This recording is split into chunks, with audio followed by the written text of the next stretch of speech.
hold a team under 100 yards in rushing, you've really done a job.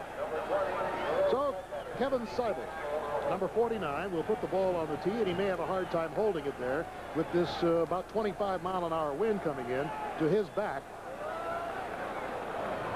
Buster Rhymes is back, along with Jim Rockford. Jerome Ledbetter it is, number 20.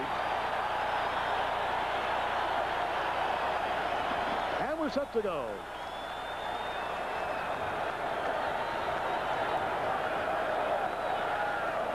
Still holding. Now the go-ahead signal. Seibel probably will boot it right out of the ballpark. It sails way down into the end zone, and it's muffed there, and it rolls out as Rhymes can't control it. So we will begin now from the 20-yard line.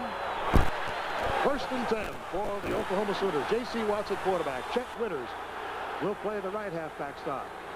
Stanley Wilson at fullback.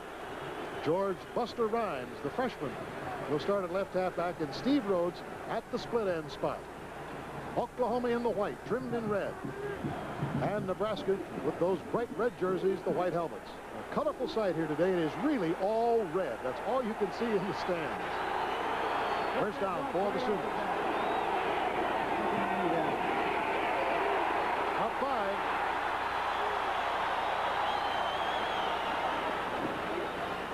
There we take a look at the tight end Forrest Valor in his latest headgear. Louis O'Bray at tackle. Terry Crouch at guard. Bill Bechtold at center. Don Key at right guard. Ed Culver also has a very stylish hat. And there is Barry Switzer on the sidelines with second down and about 6. Here's J.C. Watts outside, makes the fake, and he has a first down for the Sooners up to the 35-yard line. And that is what Steve Davis talked about earlier, is J.C. Watts and the great running ability. Here it is again. J.C. Watts has got to have a great day for Oklahoma today. He fakes inside the fullback Stanley Wilson. He gets the block from his onside halfback that makes the block, and it's J.C. The play was designed to get J.C. on the run, and of course the safety has to make the play.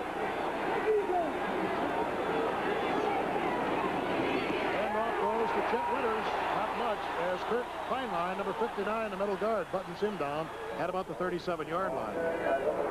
Chet Winters is a sophomore from Jacksonville, Arkansas. The defensive line, Williams, Clark, Heinlein, Waxter, and Nelson. Well, those two ends are tough, Williams and Nelson. When they pinch in there, it could give the Sooners a little trouble today, with Dan Kruger, Williams, Lindquist, Sims, Gary, and Means backing him up. Second down, about 9. Watts again turns the corner, gets to the 45, and down he goes, but he has a first down as Derry Nelson puts him down very close to the midfield mark. That time Nebraska showed the 4-3 defense. They have been watching a lot of the Oklahoma-Texas football games of the past. Texas runs the 4-3. Nebraska thinks they can get a little bit of an advantage stopping the outside game in a 4-3. This time again, they're getting the block by the onside halfback, number 20. Makes the block, and J.C. Watts again turns upfield, 2 carries for 30 yards already. First down for the Sooners. Handoff goes to the second man through, and it's George Buster Rhymes, and he gets absolutely nothing as Clark and Waxter, the two tackles, pinch him on the inside. It'll be second down and 9. Rhymes has an interesting background. He comes from Miami, Florida, and was pressed into service as a starter last week. All he did was deliver for 132 yards against Missouri. And so auspicious was his debut. As a matter of fact, he was named Midwest Back of the Week. So he's a good replacement. Incidentally, his name is Rhymes. I believe we have it wrong on the graphic. Here's Watts again. He slipped and fell as Jimmy Williams had the pressure on him from behind. And as he tried to duck back, as he often does, he couldn't move it. Now that brings up a third down. Nebraska's strategy in the football game was to give Oklahoma the bad play in the first down, in a first down situation, making them having to go long yards on second and third down. And Nebraska feels like if they give them the bad play early, that would make the difference, and for Nebraska at least, make Oklahoma do something they do not want to do. Oklahoma tries to take advantage in the first down. Nebraska says we're going to take that away from them. Steve Rhodes has gone in as the split end. Out wide to the right. Okay, third down and 9. Passes too low, intended for Rhodes. And Nebraska has forced a kicking situation. And the strategy of choosing the wind after receiving the benefit of the coin flip may prove to be advantageous here, because Oklahoma's Michael Keeling will be punting it into a pretty doggone good stiff wind.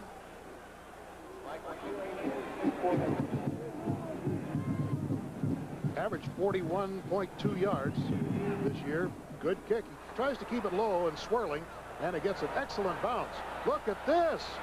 Look at that. It's going to be down very close to the goal line. Fantastic kick by Michael Keeling and a good break on it. It is down on the 1-yard line. In the big football games, like we said, it's usually defenses, and as we're looking at the Nebraska football team. Jeff Quinn at quarterback, Andre Franklin at fullback, Jarvis Redwine the I-back, and Tim McCready the wingback. Todd Brown the split end. That's the group of young men who have carried Nebraska to the #1 rushing in the nation in college football this year on this really the second to last weekend of it. First down on the 1-yard line. First man through, Franklin up to the 5. Richard Turner, defensive right tackle, 255-pounder, brought him down. There's Steve Davies, the tight end for Nebraska. As we move across this line, just take a look at the muscle development of these fellas' necks. I've never seen anything quite like it. Remington, incidentally, is going to be a great one. Just a sophomore at center. Veteran Randy Sleusner at guard, and Dan Hurley at tackle. Second down, about 6. No score, we've just begun. And here is Jarvis Redwine. Gets it up to about the 8-yard line. Johnny Lewis, the middle guard, making the stop. There defensively, we got Whaley, Gary, Lewis, Turner, and Orlando Flanagan. With Riley, Coast, Jay Jimerson, Lowell, Hayworth, and Sanji.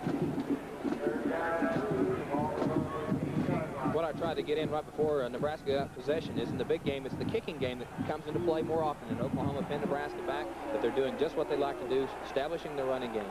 Third down, and the key play here for the Cornhuskers. 3rd and 3 as they're deep in their own territory early in the first quarter. Quinn. They had to get off in there. There's a marker down back here. I'm taking a look at the umpire called a delay. The Huskers didn't get the ball off in time, so it'll move it back to 3rd and about 8. I'm just wondering, at a game like this, you know, with a 3rd and 8, you're deep in your own territory. Nobody is even expecting a pass. No doubt Oklahoma's going to be up there pretty strong. The question is, would Jeff Quinn at this point throw? Jeff Quinn is an outstanding combination of running and throwing. His 61.8 percentage every time he throws the ball is just really has everybody concerned because he's so accurate. He throws a good pass, and he's got excellent receivers, Todd Brown, Davies, and McCready, and they run routes that are extremely tough, and I don't think that they're not afraid to throw the ball at any position on the field. Incidentally, today we have an open line to Ohio Stadium in Columbus, Ohio. We know that many of you are anxious about the Ohio State-Michigan game, and so we're going to give you periodic updates. When anything happens there, we'll let you know it. Tom Osborne shouting encouragement over there as we have a 3rd down now, and a very long 7. Can't imagine what the delay is here. There was not a timeout. Quinn seems to be agonizing over something, and I don't know what it is. I can't even imagine what it is. But the officials now have called an official timeout. Well, the time clock isn't working. That's what it is. So the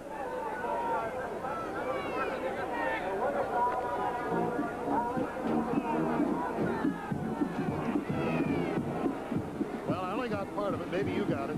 But one clock is working, another one isn't working, but there was a definite delay on the play. So it is 3rd down, a long 7. And up come the Big Red team at the 4-yard line of their own territory.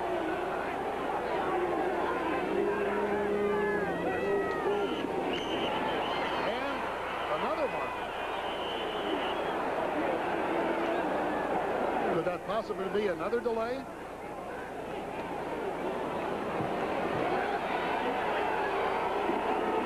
Here. Movement in the line. Illegal procedure. Nebraska. Third down. Still third down. Moves them half the distance to the goal line. Tom Osborne obviously looking on anxiously because this is a dangerous place to be. Down on the 2-yard line. Look at the, there you see, Schleusner jumped out a little bit. Moved his leg. And a marker is down as Franklin blasts him. But we have another marker. The way Oklahoma's reacting here, however, it looks like it's going to be against, it's against Oklahoma. Oklahoma defense started to come off the field thinking that if it was against Nebraska, they'd decline the penalty. So we've had a rather, I guess you'd call it a dismembered start here. Several minutes have been played right there, back and forth, 5 yards, back and forth. So up we come again with the third down. Third down, about 4 to go. All kinds of confusion here in this showdown battle for the Big 8 championship. If Oklahoma should win this game, then of course the Orange Bowl would still be up for grabs. I'll explain that a little bit later on. Nebraska, of course, by winning goes automatically to the Orange Bowl. Here's Quinn ducking inside. He may have the first down. He sprawled over the 10-yard line and squeezed the last inch out of it before Mike Coast brought him down. Very close to the 11. It'll be close enough to measure. Fans are booing a little bit because they think that the official marked the ball short of where it was stretched to.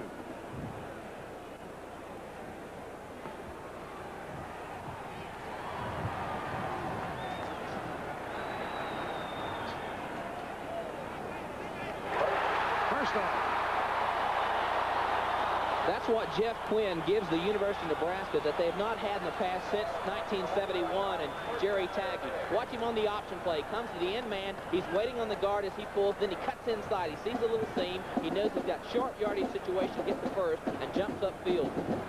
They've always had excellent passers for Nebraska, but Jeff Quinn can both throw the ball and run, and that gives Oklahoma all sorts of head-ups. He's a fine runner. Tough, big. First down on the 11-yard line. No score. First quarter. Handoff. Swinging wide to the side is Tim McCready. And he's out of bounds after getting just about a yard. Good reaction by Richard Turner, the defensive right tackle. Number 96. So that brings up a second down situation. I'll tell you one thing about Oklahoma. You know, they started on a rather shaky defensive note. After all, they were decimated by graduation. But from what I've seen, there's a certain quickness there, Steve, that they've developed. They've got good team speed, and they've got a great opportunity in last week's game. They've got a confidence builder. They shut down Missouri rather effectively last week, and they're happy about that. They're feeling and playing confident. Second down, Quinn on the shuttle, pitches back. Redwine outside. That's where he's dangerous. Look out. He's got a man to beat. He could go. Jarvis Redwine is going to go all the way. He turns around and taunts the player behind him. Touchdown, Nebraska. 89 yards by Jarvis Redwine.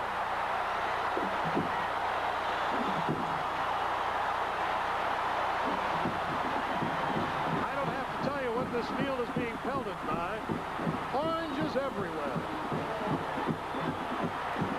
What a brilliant run. Here it is. Jeff Quinn cuts down the line of scrimmage. Andre Franklin's out in front. Jarvis Redwine gets the pitch on the outside. He's got the seam. Number 6 is the only one that can make the play on him. Hayworth, and he can't. Jarvis Redwine, 4.4 speed, outruns everybody. And it's going to take a moment to clear off the field. Here it is again. Watch Redwine just accelerate. He was a walk-on football player. Transferred from Oregon State University. He gets the seam. He's got Andre Franklin blocking. No one's out there, and he just goes down the sidelines. Hayworth had the last chance. Jarvis Redwine is a track meet. He's on his way. He's a sprinter. Excellent run. Good call by the Nebraska. I guess it was a good call. Well, they were going inside with Andre Franklin. Then all of a sudden they hit the big pop play on the option, gets the pitch, and makes the big play on the outside.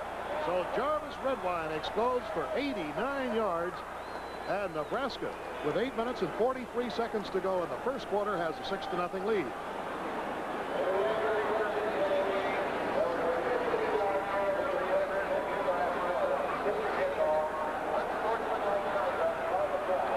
Kevin Seibel will try the extra point. He's pretty good this year, 46 out of 48. Well, this one could go up to about 90 rows with that wind behind him.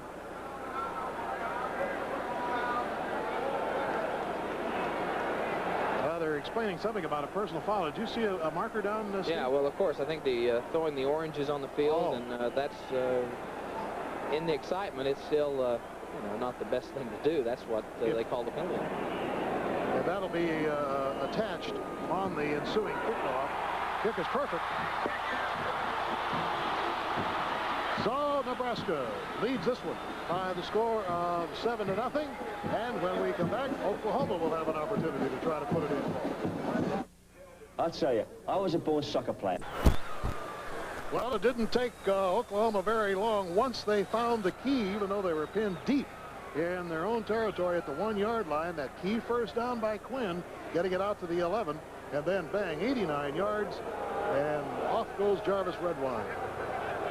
Actually, that drive was 99 yards, not 89 yards, because Redwine got 89 of those himself.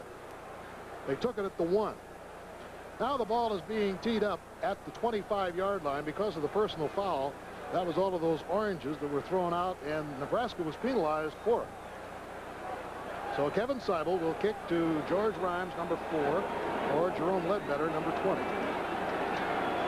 Nebraska out in front. 8:43 to go, first quarter. Good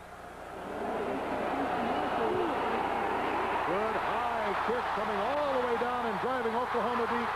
And even with the kickoff from the 25, he drills it 75 yards. But we must give Mother Nature a little bit of an assist.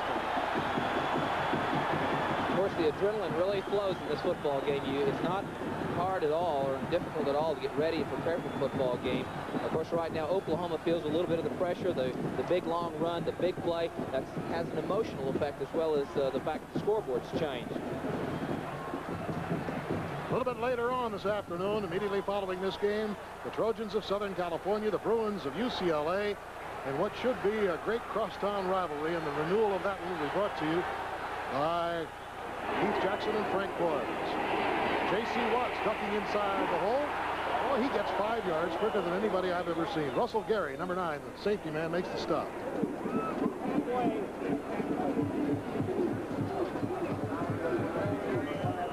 Put it back on the 24-yard line. Watts in the backfield has Chet Winters there, number 40. He's got Stanley Wilson.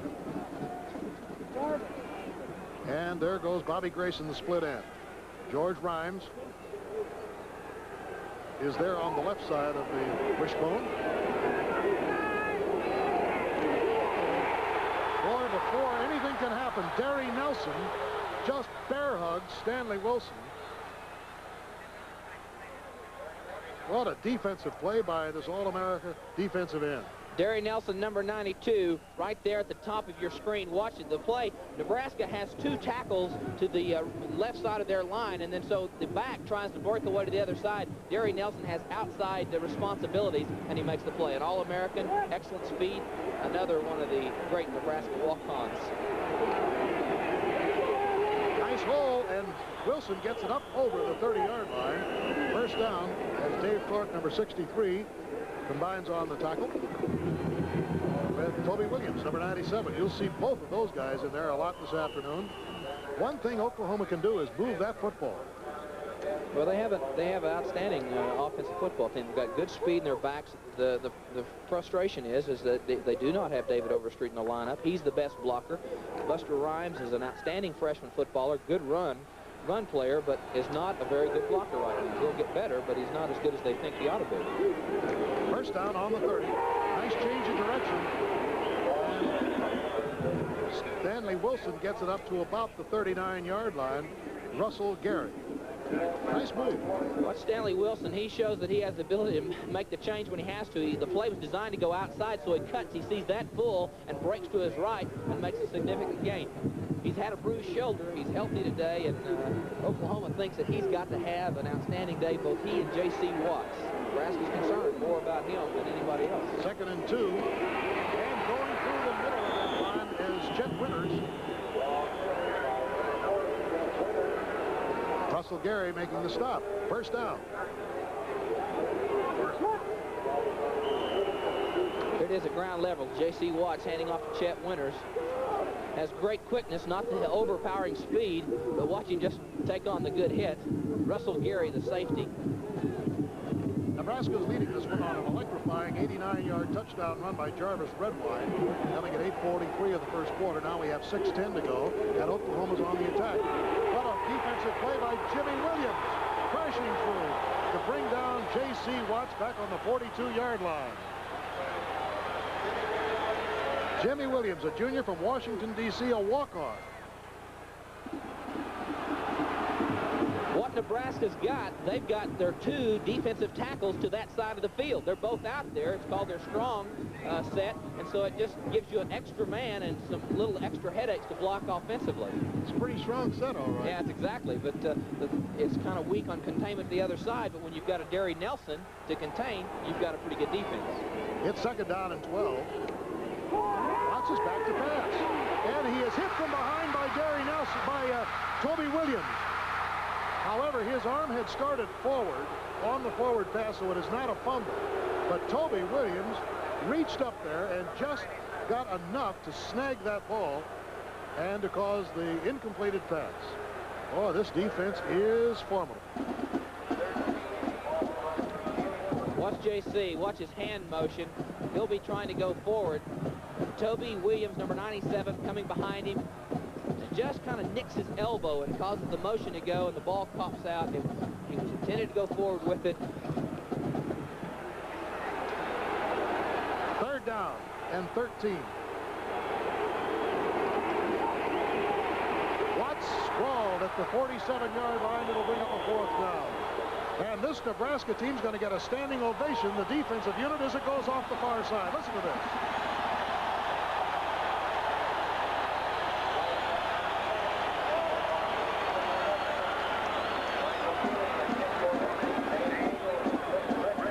Michael Keeling, who put the ball down and was down on the 1-yard line before, is a little bit farther back. Sails another good kick into the teeth of the wind, and a fair catch called on the floater at the 22-yard line. And so Nebraska will take over the football. 4:45 to go in this first quarter, and the Cornhuskers are leading by the score of 7-0. The Big Red team coming out of the huddle at the 22-yard line. Now Oklahoma will be spooked a little bit. They know what Jarvis Redwine can do. He already has run 89 yards against him for the game's only touchdown. He's the deep man in the eye. Ball goes to him. This time, however, he is knocked down at the 27. Mike Riley, number 50, strong side linebacker.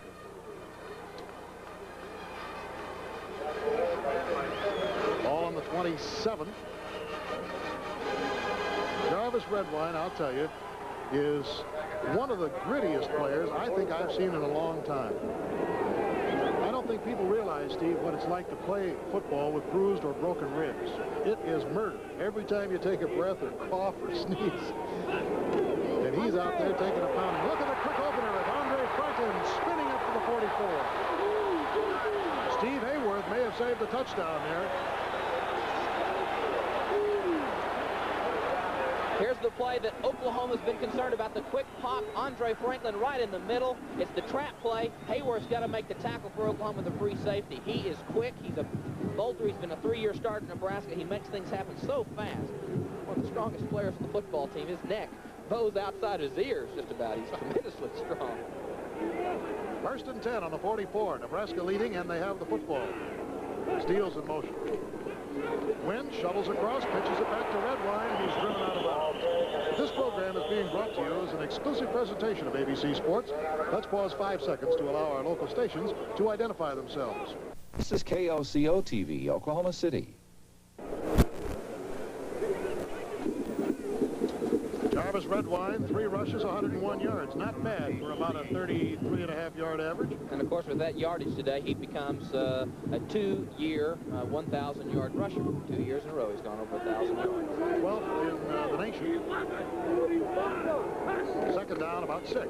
Quinn takes the stop, cuts back inside, and down he goes, but he's in Oklahoma territory. Johnny Lewis shuttled right across with him from his middle guard spot and buttoned him down. So it'll bring up a third down at about 2. Quinn really gives Nebraska a dimension they have not enjoyed since 1971. There have been some great passers here, David Hum, Vince Ferragamo, and others. But Jeff Quinn, the talented thrower, but what he does and causes defensive headaches of just having defense, the option, they are extremely balanced. I have to think they have to be the most balanced team in college football.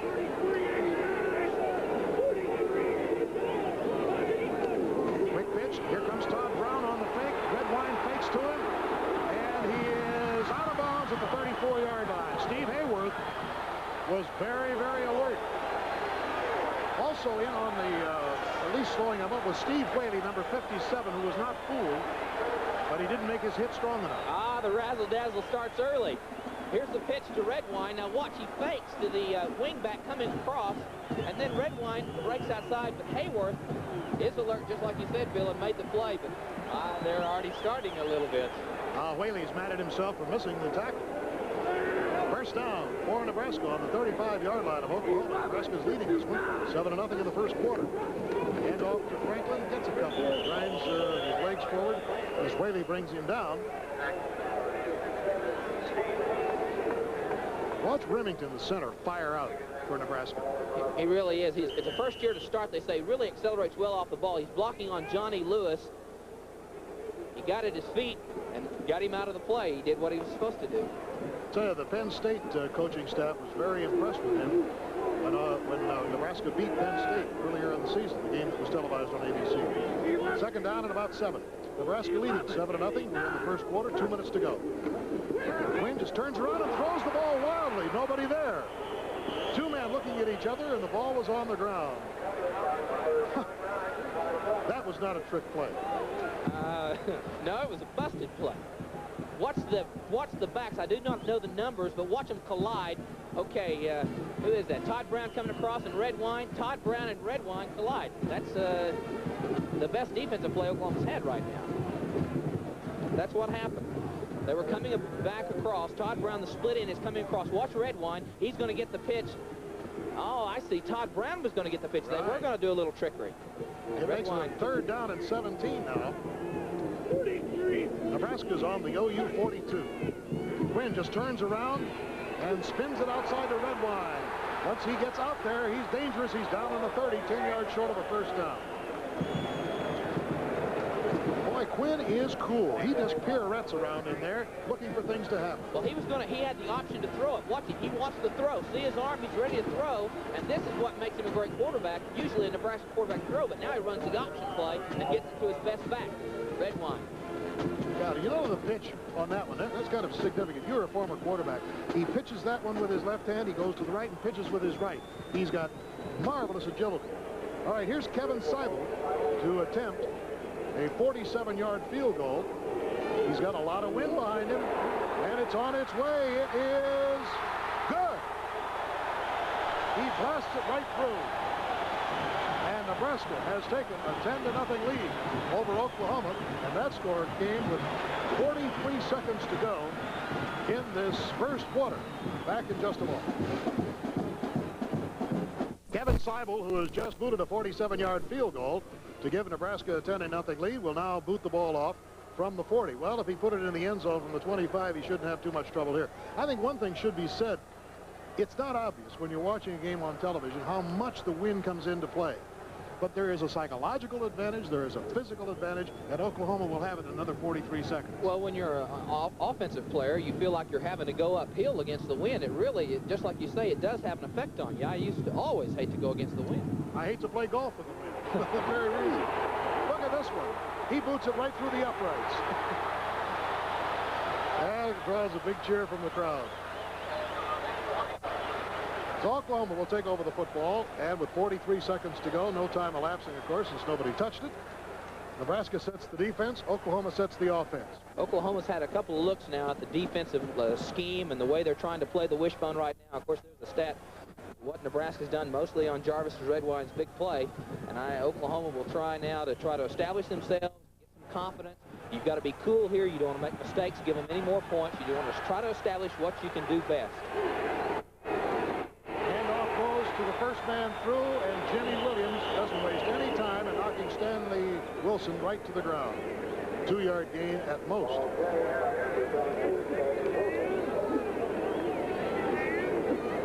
Stanley Wilson, the fullback, outside, and right there, Jimmy Williams, the junior, just takes him right on. Nobody's on him, and he just manhandles him. 6'3", 225, junior, Washington, D.C. Brothers on the other side of the line. Incidentally, in the Ohio State-Michigan game, after trading punts, the Wolverines drove down to the Ohio State 31-yard line where they tried a field goal and they missed it. So there is no score in that game in the first quarter from Columbus, and we'll keep our open line going. Yale is leading Harvard in the first quarter in that Ivy League battle at New Haven. David Overstreet has gone in the lineup. Overstreet, who's been hampered with a hamstring pull, is in the lineup for Oklahoma on a 2nd and 6. Handoff goes to Wilson. He gets about 3, gets it over the 27-yard line, and it'll bring up the big 3rd down once again for the Sooners as time runs out here in the first quarter. Listen to the crowd here cheering the Nebraska Cornhuskers, who have a 10-0 lead. So that's the end of the first 15 minutes. We'll be back in just a moment. Reported, Ohio State and Michigan are tied 0-0 in the first quarter as the Wolverines missed on a field goal attempt of 31 yards by Ali Haji Sheik. It's 3rd down and 4 for the Sooners, but they now have the wind of their backs. Winters, Watts, climbs in the backfield. Here's Watts, spins away. Got so close to that first down and then was bent backwards. I don't know whether he got his nose on the 30-yard line or not. First quarter stats, Bill. Of course, Nebraska leads in the total yards because of the big run of Jarvis Redwine. If you're an Oklahoma Sooner fan, Barry Switzer's telling his Oklahoma Sooners right now that, guys, you take one play out of the Nebraska offense, the long run by Redwine, and, hey, it's just a 3-0 ball game. So, you know, really, the statistics are pretty balanced except for that big run and the big play. And as we said at the beginning of the ball game, it would be the big play that makes a difference in the big game. Always has been. But you can't take that play out. That's close it is. All he needs is just one ripple of the pigskin over it. Looks to me like he's got it. Well, it may not have been placed down. See, at the 25-yard line, it may not have been placed properly. From this angle, it looks like it's on.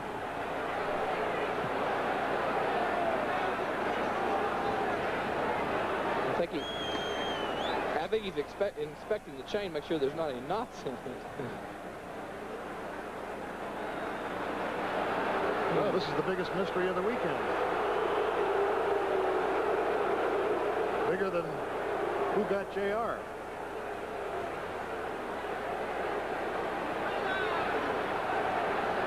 I've never seen this happen before. Never seen this happen before. It's like they're trying to figure out if there's enough yardage in the chain or the lines are wrong. I can't. Incorrect. I don't know. I thought maybe the chain might have gotten hooked. It's a first down. Sometimes it does get tangled up. There's number 12 on the sideline, Bobby Grayson. Going in for Steve Rhodes. So it's the first down for the Sooners. That's their 5th. On Monday night, the LA Rams against the New England Patriots, and I think we had Saints down there. I don't know how that could happen. They are the Patriots. I believe the graphic is totally wrong because it should be Los Angeles and New Orleans. The Saints are playing, but they do not play in New England. First down on the 30-yard line. The Oklahoma sideline crew is really upset. They said it wasn't a first down. Well, we've got a few interesting things on the official side. Uh-oh, look out. J.C. Watts got some incoming mail from that side, and it is Jimmy Williams who just roared through to bring him down way back on the 23-yard line.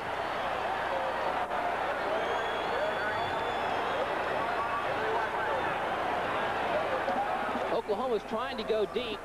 J.C. Watts, the fake of the sweep, puts the ball inside to tuck it away. He gets pressure from Jimmy Williams and almost gets away from Williams, but there David Clark comes in and also makes the tackle on J.C. An excellent defensive front of Nebraska. They're a hard-charging line. Oklahoma's got one of the best offensive lines they've had in a long time. That time they didn't hold. 2nd and 18. J.C. Watts knocked down. Oh, the defense has been tough. Pat Larson, number 3. Russell Gary, number 9.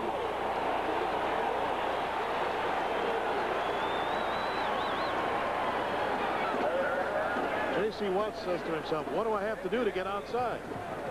Well, he was looking for the pitch, and of course they had it covered. They had people on the outside. He made the right decision, as much as you'd like to. Now There's we the got correct it. graphic. New Orleans Saints at 9 o'clock Eastern Time against the Rams on ABC's NFL Monday Night Football. 3rd down, 15, 13:45 to go in this first half. Talking about a big play for Oklahoma, trailing 10-0. Deep pitch goes to Chet Winters, but Russell Gary is right there, and down he goes. Russell Gary is one of the smartest football players when it comes to knowing and smelling a play out. And again, a standing ovation for the defensive unit. Russell Gary is a senior from Minneapolis. Michael Keeling will have the benefit now of a big wind to his back. Averaged nearly 40 yards on his 2 kicks into the wind. Oh, he got a bad one. End over end. He didn't take advantage of the upper jet stream on that, and it rolls out of bounds at the 32-yard line. So we have exactly 13 minutes to go in the first half, with the Cornhuskers leading by the score of 10-0. And when we come back, the Big Red team will have the football. Thanks to an 89-yard touchdown run by Jarvis Redwine and Seibel's field goal of 47 yards, Nebraska leads 10-0. In Columbus, Ohio, Michigan and Ohio State are tied as we move into the second quarter there. Michigan had the ball for 11 minutes of the first period, but didn't score. They missed on a field goal. Jim Kotera is in at fullback, lead man, and there is a marker down, about 6 of them. Craig Johnson, number 30, has gone in the lineup for Nebraska. In the backfield is the I-back. Might have been movement. McCready will trot off to the far side. I'd be interested in knowing how they... Dead ball foul. Movement in the line, Nebraska. First down. That's the second time that Nebraska's been called on movement in the line. 4th penalty, total of 26 yards. 1st and 15. Ball on the 27.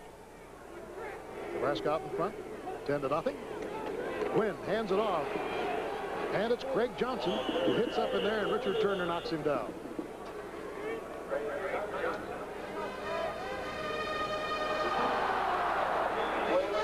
In case you joined us a little bit late, it was Jarvis Redwine who really got this crowd right up on their feet with a tremendous 89-yard run after Nebraska had gotten the ball on its own 1-yard line, punched it out to the 11, and then Redwine ran 89 yards for the game's only TD. Now we're in the second quarter. Nebraska with a 2nd down and 12, and a pass is complete to Tim McCready on the far side. Didn't get much, just up to the 37-yard line, as Jay Jimerson was right there for Oklahoma. Where's number 15? The wingback, McCready, number 24. It's just the roll pass. Jeff Quinn rolls to his left, throwing a little bit against the grain. Right on the money where it had to be to Tim McCready, number 24. Just an out route. I like the way Jimerson hits. He goes for both of those legs. Here's the end of the pass again, right where it had to be. Almost. Gary Lowe was almost there to touch it, but it got by. Jeff Quinn threw it right where it needed to be thrown. 3rd down and 5. Ball at the 36. Oklahoma has to stop them right here, they feel. Get their hands on that football again. A little bit of pressure. The pass goes out and over the head of the intended receiver, and it does bring up a 4th down. Ray Johnson over there, number 30. And so now Oklahoma says, okay, fellas, now you kick it in. You also got to note, except for Jeff Quinn, you had the second-team players of Nebraska resting. Andre Franklin and Jarvis Redwine. Kotera and Johnson were in the football game. Coach Osborne is not afraid to put in the second-team players at all, but when you've got people like Johnson and Craig, it's not a bad deal. Scott Gaymar will make the first punt of the ball game for Nebraska. Averaging 39 yards a kick. This one wobbles off the right side of his foot. Takes a pretty good bounce in favor of Nebraska and is going to be down inside the 15-yard line. Steve Davies, number 82, was down there. Well, for one moment, I thought it might have been touched by an Oklahoma player, but he stayed away from it. And with 11:21 to go in the first half, we'll be back. This is kanji, an important part of the Japanese written language. There are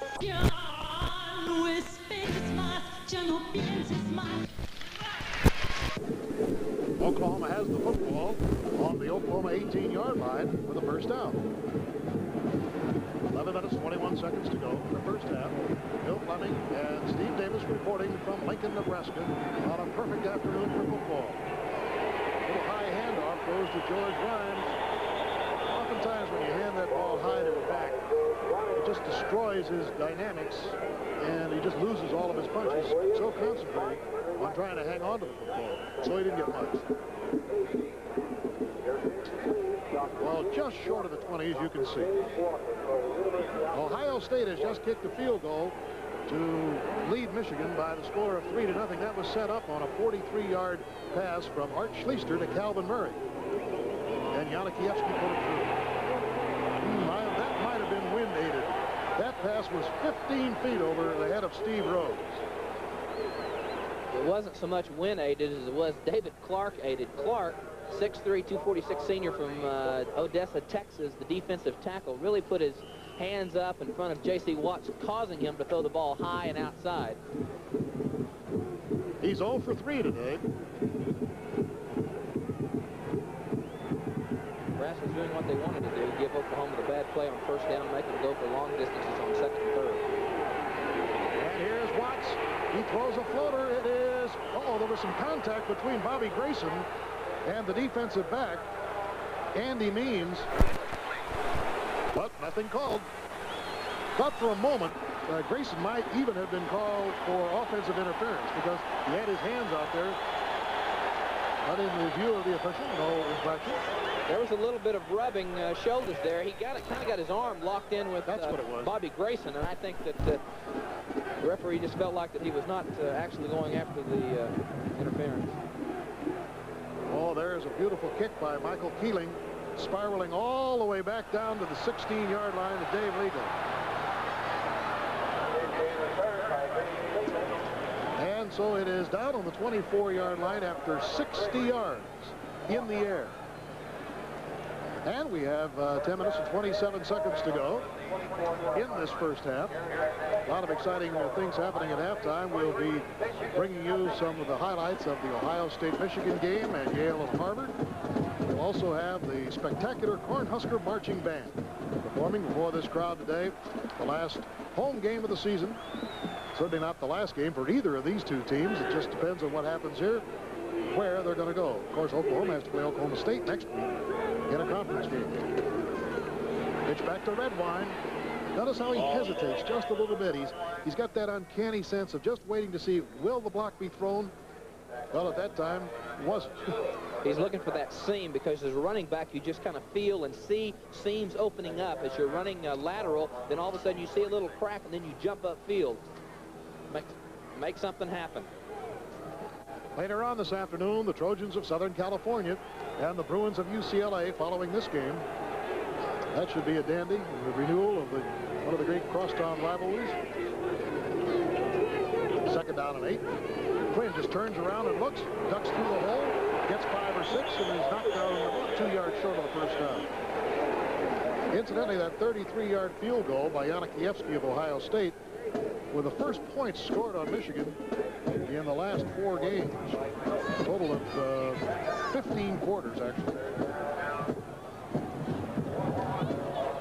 So Ohio State leading in that one, and Nebraska leading in this one. Third down and about a yard and a half.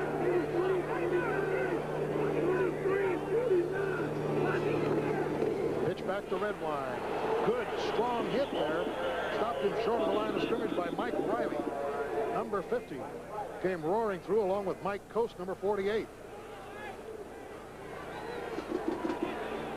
And that brings up a 4th down. That was a big play. You Oklahoma, bet. Mike Riley, the strong side linebacker, really made a play. He read the play, he saw the guard pull. When he saw the hole vacated, he came right through that slot and made the tackle on Redwine. That's a big play and a confidence builder for the defense. All right, here is Scott Gamar back to do the punting. Hayworth is back along with Rhodes. One short, one long. Good kick by Gamar. Drills it into the wind. And down goes Rhodes as he goes to his knees at the 31-yard line. And Oklahoma will have the football. We have 8 minutes, 23 seconds to go in this first half. The Cornhuskers are out in front, 10-0. At today's gas prices. And the Nebraska fight song is being played as we get ready to play once again at the 32-yard line. Barry Switzer has his team trailing 10-0. Except for that long run by Redwine, it would have been much closer. 89 yards at the 8-minute mark. Some seconds to go in the first quarter, and he ripped down the sidelines. Pitch goes deep. It's Buster Rhymes, and he goes to the 40. First down at the 44-yard line as he steps out of bounds very close to the 45. Kurt Heinlein, number 59, was chasing him out. Rhymes has got some speed, I'll tell you. He's a tremendously gifted athlete. Played in Miami, Florida in high school, a freshman this year, 6'3", 195-pounder. People back in Oklahoma say they remind him, of course, of Elvis Peacock. Wears the same number Elvis ran at Willard. Very talented. Good big play on the first down. 13 yards on it. The hole was blocked for Stanley Wilson, and the best he could do was about 3 as Wexter, Heinlein, and Clark, the middle of the defensive line, numbers 75, 59, and 63 in there. Ball game's been very well played. There have been no turnovers. Field position has not been a factor, except Nebraska got backed up early in the ball game. Of course, didn't take them long to change that quick. The long touch. It's a second down, just short of the 50. Here's Watts back to pass. Throws it, caught. Great catch by Steve Rose right on his fingertips at the 39-yard line. Andy Means was covering, but there was no way you can cover that one. That, ladies and gentlemen, is a catch. Steve Rhodes has been the nemesis of the University of Nebraska. Watch it. It's the fake inside. It's just the out route. 3 steps back and throw. It's about a 12-yard out route. Rhodes catches it. That's his 7th catch of the year. Here it is again. Watch JC. Fakes inside. You're thinking run, run, run. And Andy Means has dropped off of him a little bit, so the pass is there and it's complete. First down. Watts got a hole. Goes to the 35. Goes to the 30. His bounce back hard, but his forward progress was to the 30-yard line. People flying all over the place. I'll tell you, there is some hitting down there, Steve, like we haven't seen. This is probably one of the most physical football games either one of these teams will play in, because it's a great football game, and they're excited and the adrenaline flowing, and now Oklahoma's starting to feel kind of how Nebraska's playing, and they're getting to get some seams now, some confidence. Coach Osmond's looking out, trying to figure out what defense they were in, and don't be in that one again. Ball is about 2 yards short of the first down. Let's call it 3. Second down. And Wilson tries to spin outside, but Gary Nelson's number 92 is there. Gary Nelson, named to the Football Writers All-America team yesterday, and the only unanimous choice in the Big 8, defensive end. Not that big either, only 222, but that's a fairly high honor for a guy who's just a walk-on. Nebraska's got the most outstanding walk-on program in the country in college football. With limited scholarships, people are going to be calling Nebraska to find out how it works so well. A lot of these great players in Nebraska, All-Americans, Big Eighters, are walk-on players.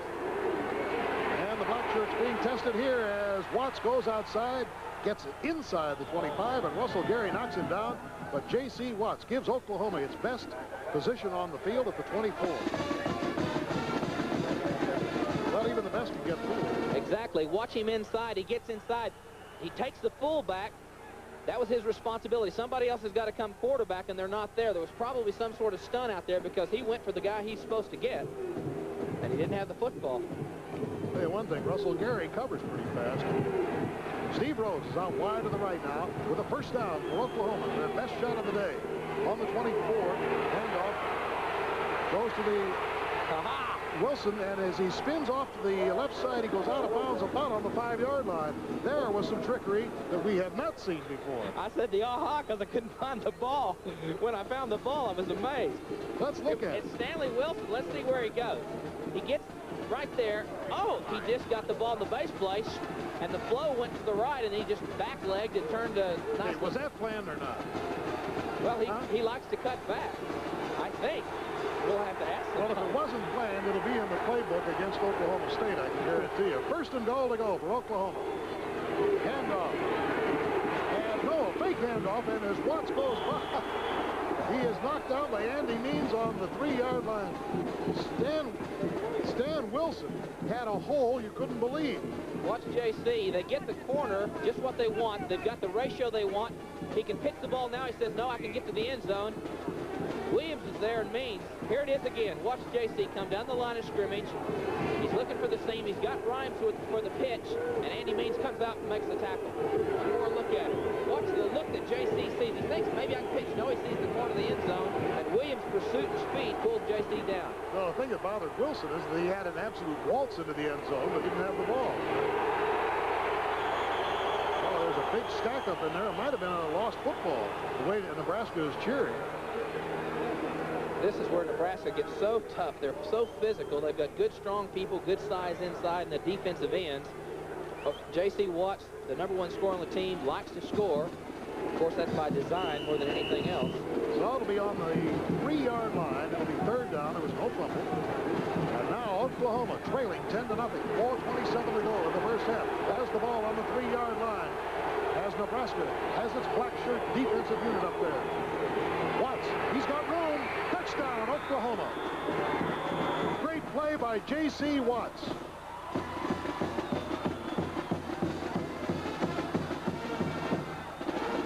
It's the flare blocking scheme. It's just designed. J.C.'s supposed to take whatever happens. Nobody comes for the quarterback.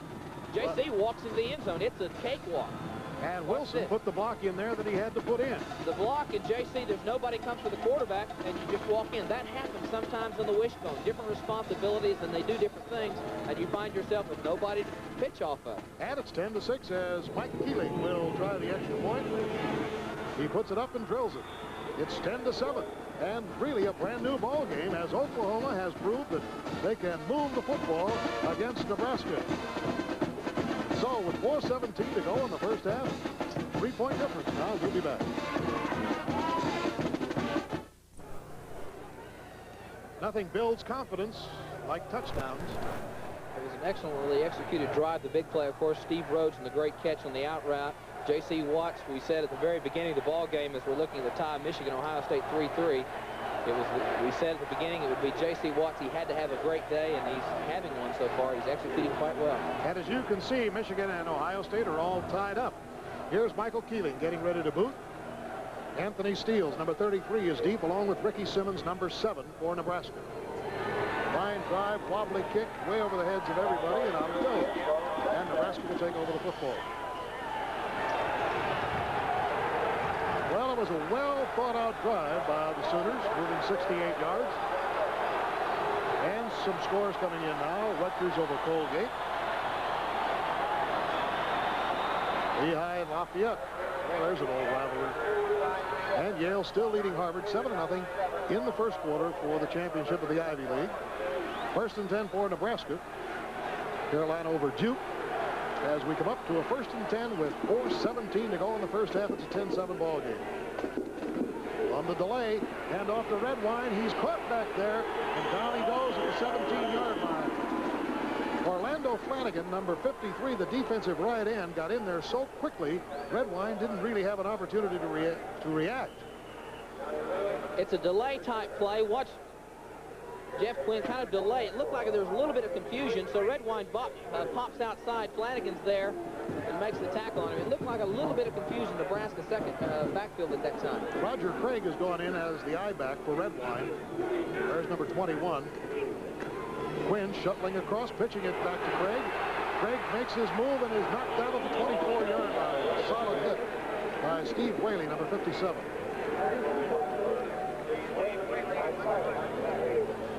That's how the I-back looks at things. Watch Roger Craig get the option off of Jeff Quinn. Now look what he sees. He sees the block outside. He jumps inside. And Steve Whaley has to come from his defensive end position to make the tackle on him. Nebraska has no first downs in this quarter, as Oklahoma's done a good job defensively. 3 minutes to go in the first half, and it's 10-7. Nebraska out in front by 3. It's a 3rd down and 7. A deep pitch, and it's a wild one to Craig. Now he's really caught and barely gets back to the 21-yard line. I'll tell you, he's lucky he caught that ball. That shows you concentration. Good job, Roger. Jeff Quinn might have misread the Oklahoma defense because he just stopped. He pitches way too soon. He didn't have to pitch. That's part of it. The pitch was back a little bit off pace for Roger Craig 21.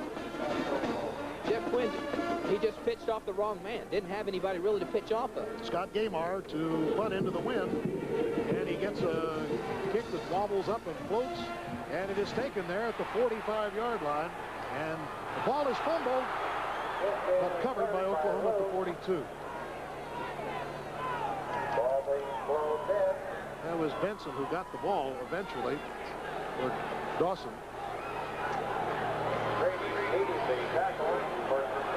As we take a look at some other scores, the ball will be placed out of the 45-yard line. Tennessee out in front of Kentucky in an SEC battle. Clemson over South Carolina. There's kind of a big surprise. George Rogers would come. How about that? Watts fakes, and now decides to run. Backs across the 50-yard line at the 48. Steve Damkroger brought him down about a 6 or 7 yard gain, but there's a marker down.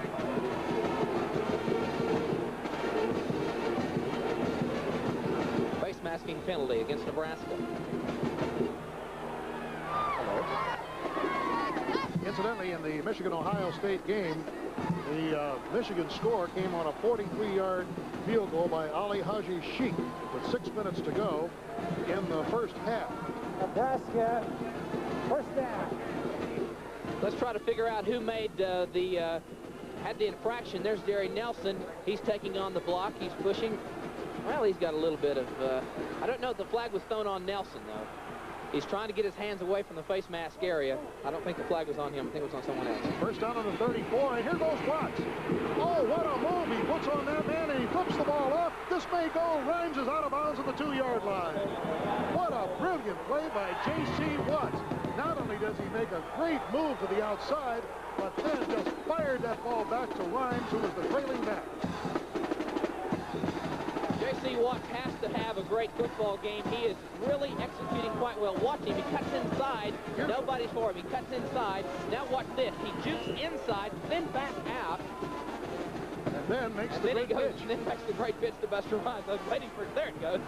Now he pitches downfield to Rhymes. First and goal to go for Oklahoma at the 4. Watts on the deep pitch. Outside goes Chet Winters. Foot race, touchdown. Oklahoma has taken the lead over a stunned Nebraska team. And it's the brilliance of quarterback J.C. Watts who's carried them down. Let me tell you who put that play in right there. It was Splitty and Steve Rhodes. There's Chet Winters. I don't know if you'll see the block right there. Steve Rhodes makes that block right there on either Sammy Simpson or Russell Gary. That's what put that play in the end zone. Michael Keeling has taken off his kicking shoe, kicks barefoot on the extra points and field goals, and it's true right through the mark. And it is now 14-10, and Oklahoma has come roaring back in this one to take the lead over the nation's 4th-ranked team in one poll, 3rd-ranked in another, and 1st in 2 others. Well, I hope we get a chance to see that play again. Steve Rhodes is split in, makes the great block. That was what makes the play. Everybody's got responsibilities when you're a team that runs outside. You've got to make something happen. There's got to be the right block. Steve Rhodes makes the credit. It is a great play because of what Steve did on the corner that time. Well, of course, it was set up by the great run of Watts and the lateral back to Buster Rhymes, and then they just took it in from the 4-yard line. I rather imagine that Nebraska's defense is saying, hey, this is not your ordinary afternoon. Isn't it odd, too? What happened when the teams had the win?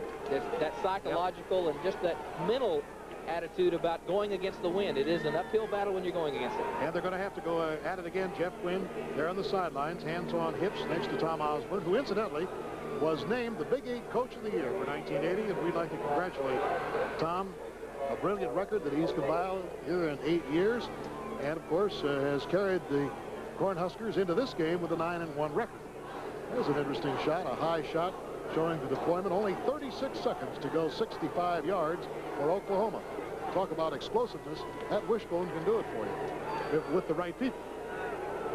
Any offense is just like that. You got to have the right people. Here is Keeling. Going to kick it off barefoot. Hits the crossbar. So it's out of the field of play the minute it touches it. And with 1:41 to go in the first half, Oklahoma has come storming back with 14 big points to lead it 14-10. Now Nebraska feeling it has to get back up on top before they go out at halftime. A lot of fans here from Norman and Oklahoma parts. You've got to assess the football game that Nebraska outright won the first quarter. Oklahoma has really been strong in the second quarter, so it'll be about even though Oklahoma has the lead at halftime. Jeff Quinn back to, well, looked like he was going to try to pass on first down, then sprints outside and gets 6. Harold Sandy making the stop. Number 16 there. Gary also in on the play. 2 Garys actually. Russ Gary plays for Nebraska. And Keith Gary is Oklahoma's young man. Oh, there's a clip against the Huskers. Ooh, big 15 at this point. 1:32 to go, first half. In case you joined us a little bit late on this delightful, crisp afternoon, Jarvis Redwine put Nebraska out in front with an 89-yard touchdown sprint. Art George of Winfield.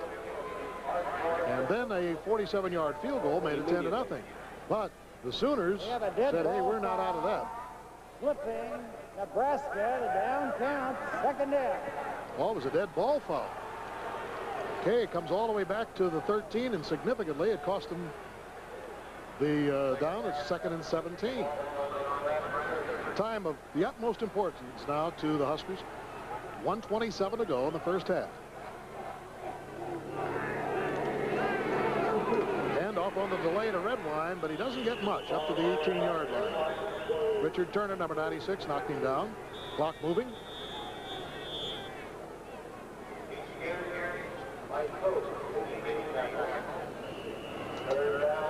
Time called here by Oklahoma as it's put down on the 18-yard line. Boy, in the space of about 3.5 minutes, or 3 minutes actually, Oklahoma has just come roaring back.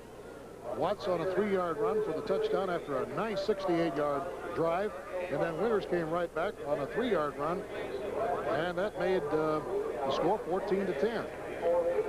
Those scores were only separated by, what, 2 minutes and 24 seconds. Well, we'll be with you tomorrow with some exciting action on college football 80 over most of these ABC stations.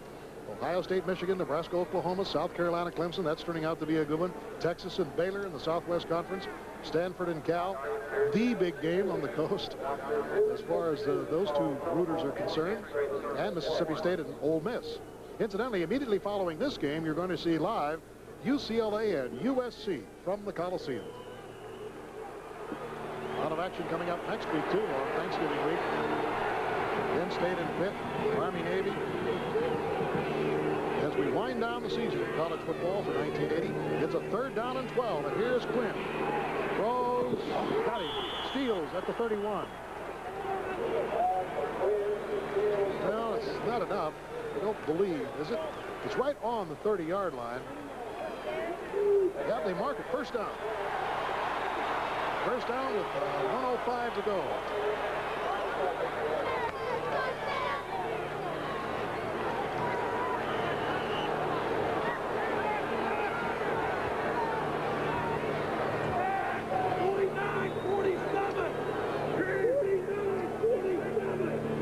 Long count by Quinn Quinn looking over the defense, hands it off to Redwine. He blasts in there hard, and Turner knocks him down. With 2 minutes and 2 seconds to go in Columbus in the first half, the score is still tied between Michigan and Ohio State, 3-3. Incidentally, a tie does Michigan no good in that game as far as the Rose Bowl, because the team with the better overall record is the one that would go to the Rose Bowl as the Big Ten representative. So the Wolverines will have to win it in order to go. Ohio State can win or tie it. Well, it's been all Oklahoma in this quarter, and as Steve Davis pointed out earlier, Nebraska won the first quarter. Exactly. It was just a reverse of that in the first quarter.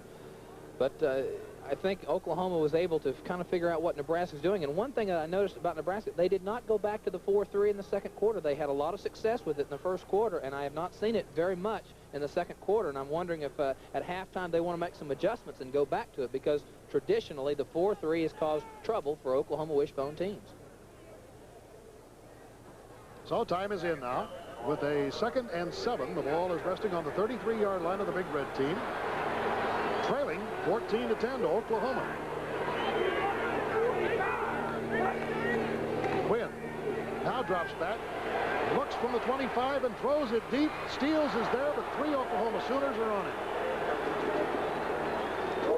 Gary Lowell, number 25, the strong safety, came up. Late in the ball game, they're playing pretty well dropped off. They're having to split the field in thirds. Watch him Steele coming across the middle. Right there, Lowe sees him that he's got to come get him, and comes and makes the play and bats the ball away. Play action type pass. Jeff Quinn is best. The secondary stayed at home and did the right thing, and it was a great defensive play.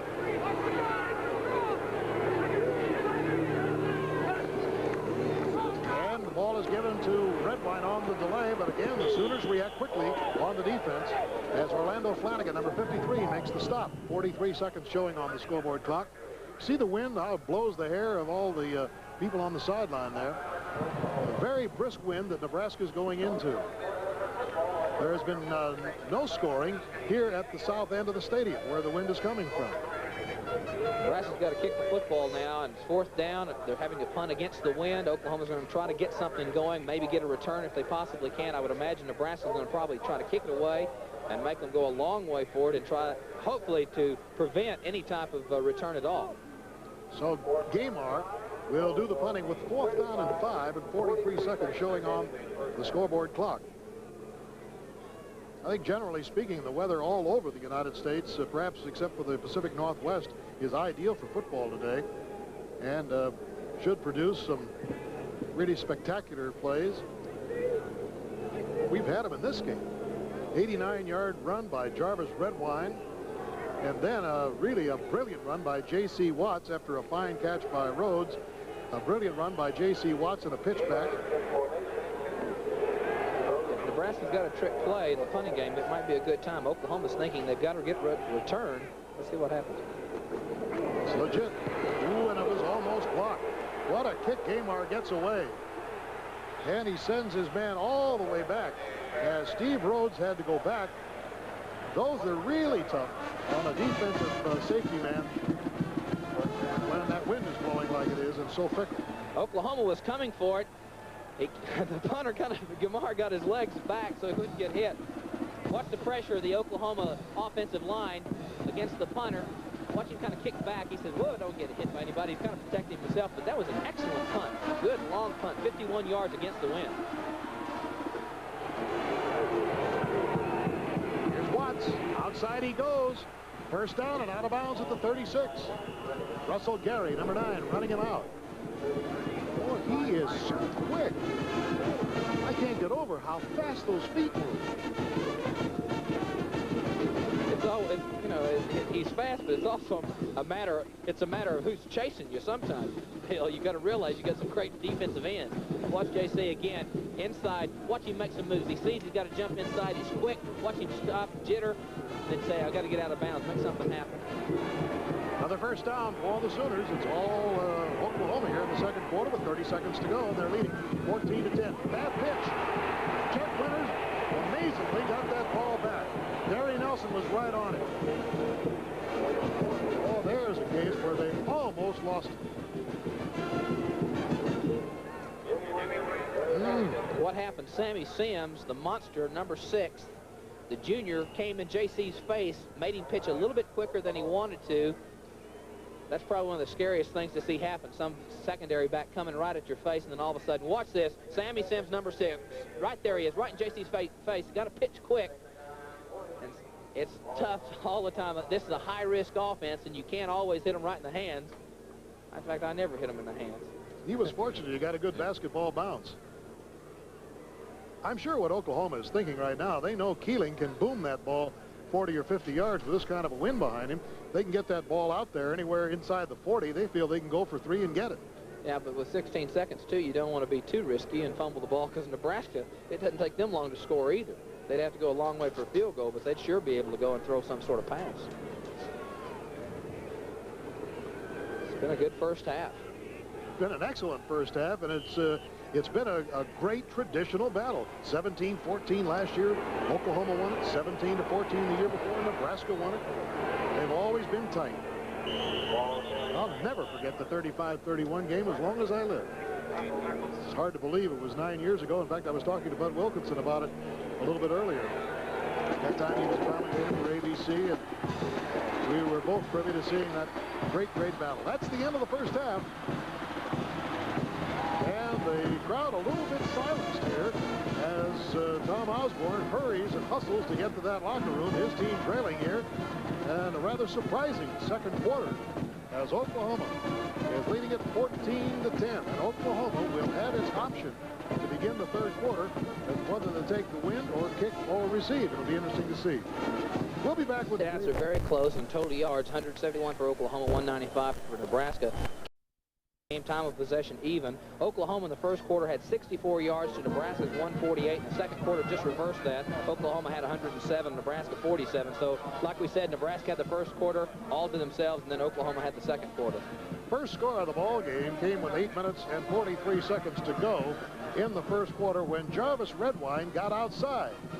The ball was on the 11. The pitch goes to him, and look what he does.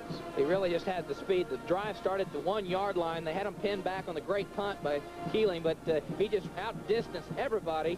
Hayworth misses him. And he just uses that 4.4 speed, and he just runs to the end zone. Looks like, I think it's Jay Jimerson or Alan Lyday, number 18 maybe it is, but he was taunted there by Redwine.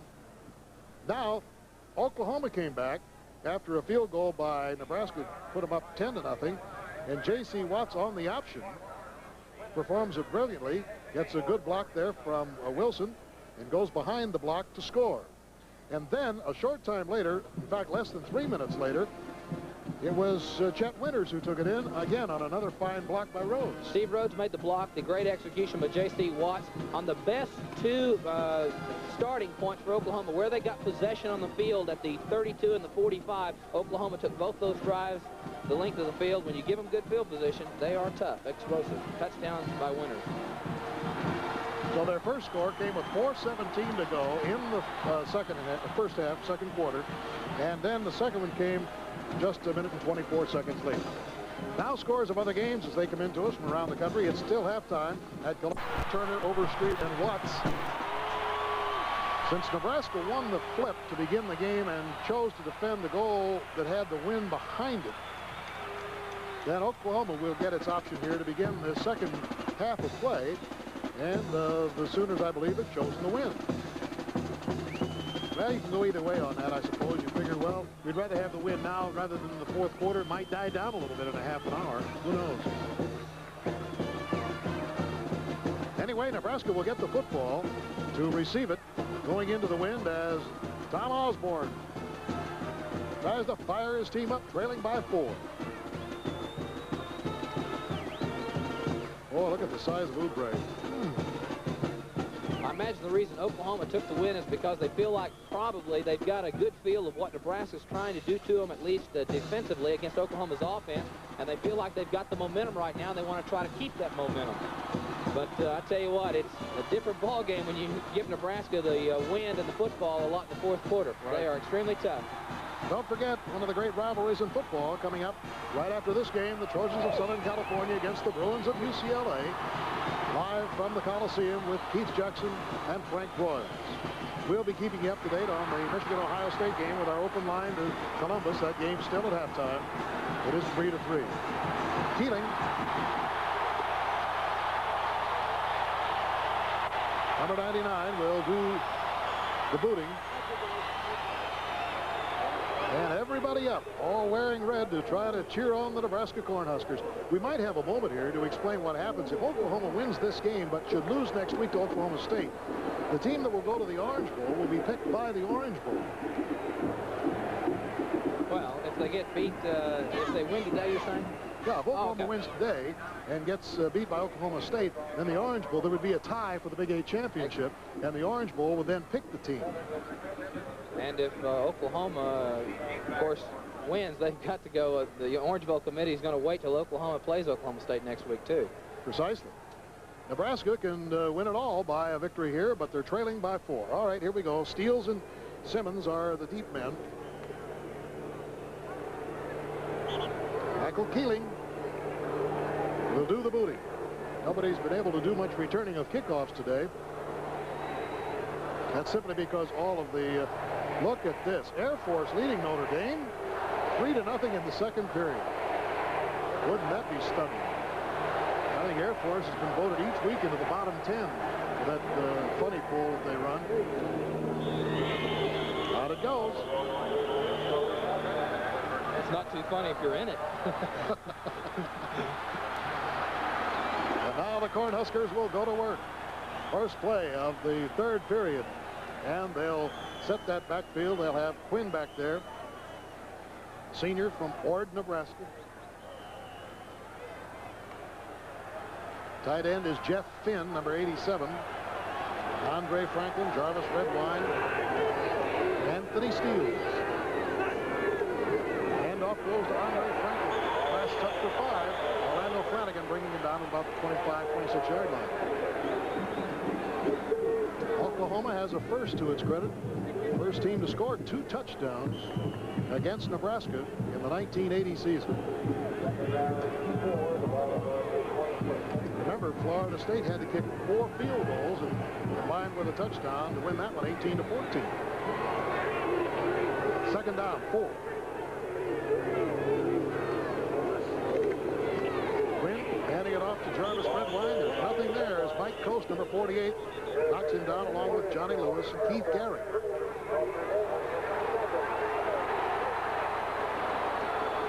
The fans are reacting to the Air Force score that was announced here. Air Force 3, Notre Dame nothing, second quarter.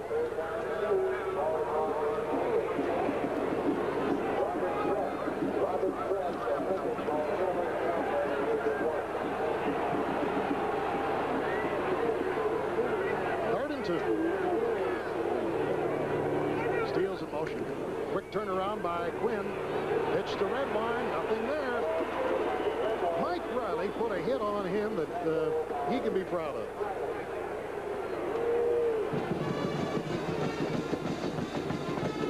We talked pregame about Andre Franklin and his blocking ability. You can't hit him all the time. Watch Andre, excellent blocker.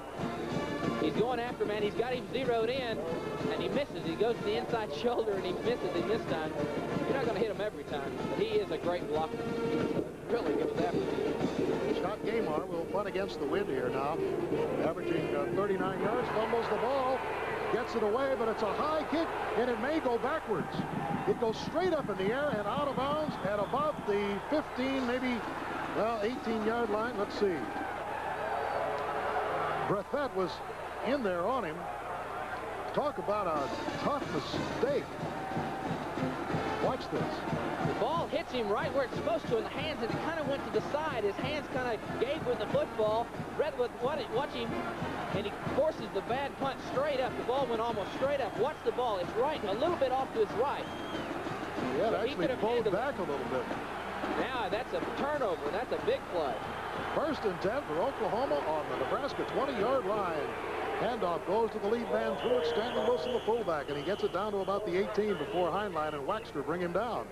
That, of course, is the reason probably why Barry Switzer went with the win, get the win, and maybe something like that would happen. We've not seen the turnover. That will be down as a big play in the ball game. You bet. -5 yards on that kick. Ball went up in the air and it just bowled right back as the wind took it. Now, of course, Oklahoma feels they must capitalize on this one. Timeout called by J.C. Watts, wants to get things straightened out. So the clock is stopped with 12 minutes and 38 seconds to go in the third quarter.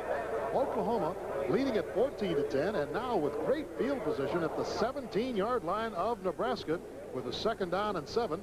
And we'll be back in a moment.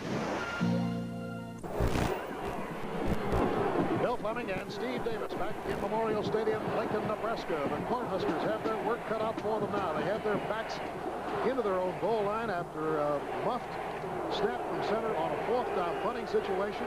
A short kick, -5 yards, giving Oklahoma the ball. One play has netted them 3. They have it 2nd down. Here comes Watts. Takes the pitch. And out of bounds goes Chet Winters at about the 13-yard line. Dan Kroger knocked him out. So the situation now brings up a 3rd and about 3. Oklahoma feeling, of course, if they can't make it here, they feel they could get 3. On that 2nd down play, Nebraska went into their goal line, their 6-5 type defensive look. And you really got to get outside quick if you're going to make something happen out there, because they are all stacked in there. It's very tough to make something happen. You've got to break it quick, or you're not going to get it. Watts, Wilson, Winters, and Rhymes. Watts, pitch to Rhymes, fumbles the ball.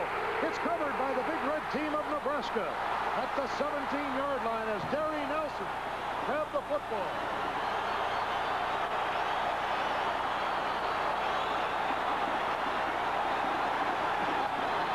Listen to this crowd. Oh, they're going bananas. Watch the play. It's a 3rd down play. Faking inside into the veer. They're trying to get the option play. The pitch to Rhymes. He missed him out of the side. The pitch was reasonably good. It should have been handled. Rhymes fumbled the ball, so it's all even again. And it all evens out. Barry Switzer is not happy about that. I think that's the first turnover by Oklahoma today. It is the first turnover. It couldn't have come at a more opportune time for Nebraska. On the handoff, it goes to Brady. It's about 7. 12 minutes, 20 seconds to go in the third quarter.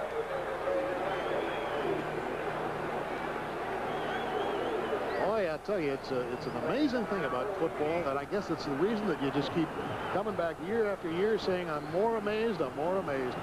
You see a team with momentum, they got the ball, they were ready to go in and either get 3 or 7, and boom, one little mistake, and the tables have completely turned around. 2nd down and 3. Nebraska trailing 14-10. And off goes Andre Franklin. He's got a 1st down at the 29-yard line. Johnny Lewis, number 95, the middle guard, knocked him down. Nebraska's trying to do what they set out to do in the very first part of the ball game, is try to establish their running game, go inside, go outside, make things happen, give Oklahoma a lot of different looks, and try to get their running game going, and that's what they're doing. And they've got momentum right now. That's probably what Switzer was more upset about than anything else, the fact that momentum shifts. 1st down on the 29-yard line.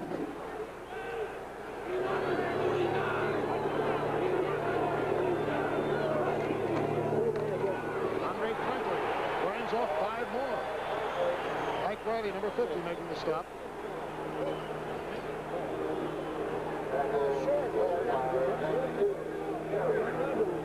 Here's a picture of the linebackers. Watch the guards fire out on the linebackers. They keep their blocks and just keep pushing those linebackers and stand in front of those people and move them one way and make Andre make his movements and try to judge their blocks and make the cut the opposite direction.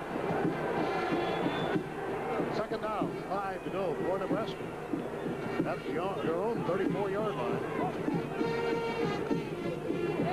And off goes Andre Franklin once again. And Mike Riley pulls him down, but it's a 1st down. 14 yards.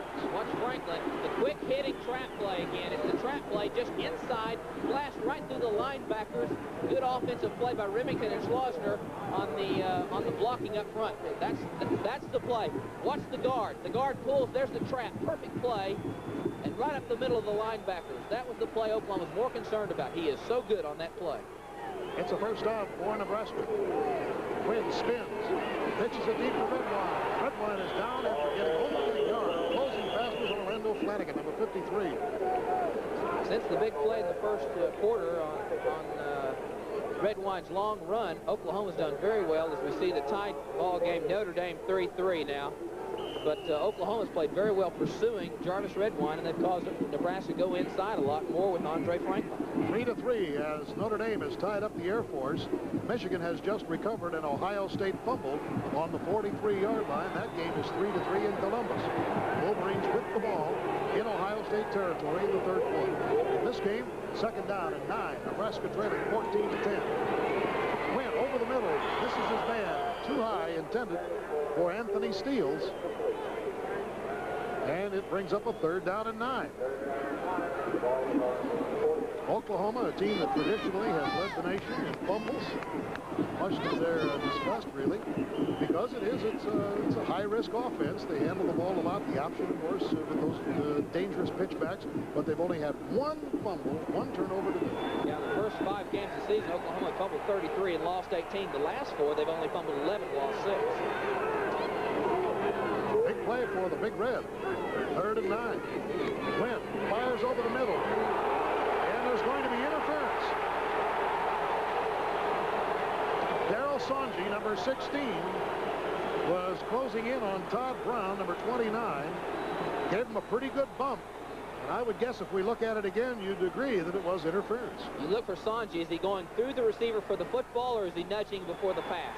Watch Sonji, 16, come into the play. Watch, there he is. No, that's exactly. Good call by the referees. You cannot, if you're going for the ball through the receiver, you can do it.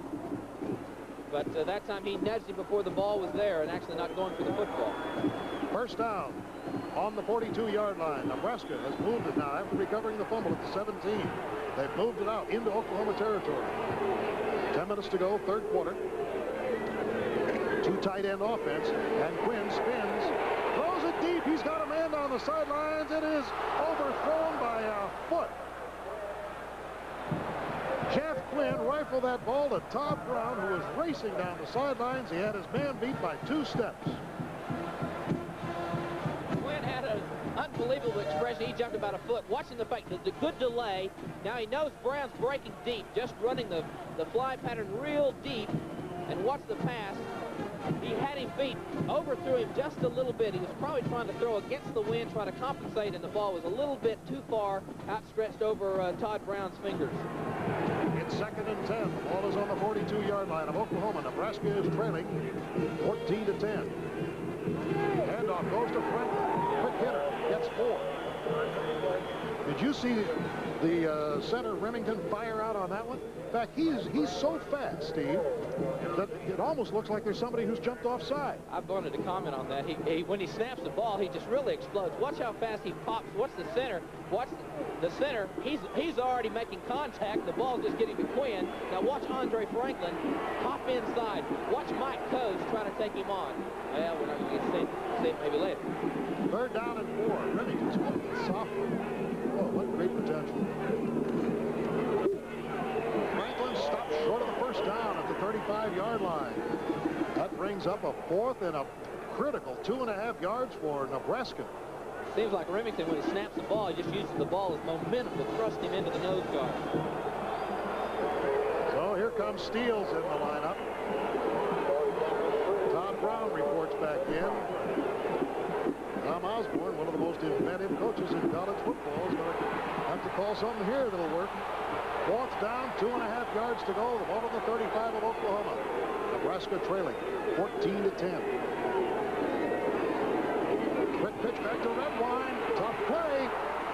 And Mike Riley comes in and shoulders him down as he loses 3 yards on the play. Keith Gary made penetration, number 92, but it was Riley who really threw the shoulder in there. I wonder about the wisdom of pitching back when you've got to go forward. I really anticipated Andre Franklin something on the quick hit or the trap play. That's what they like to use at the goal line, and I thought they might come up with that.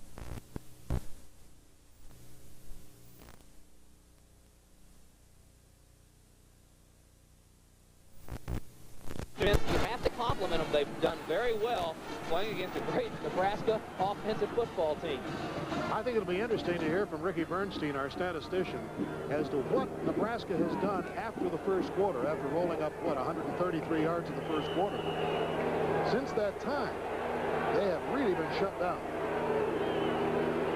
First down for Oklahoma.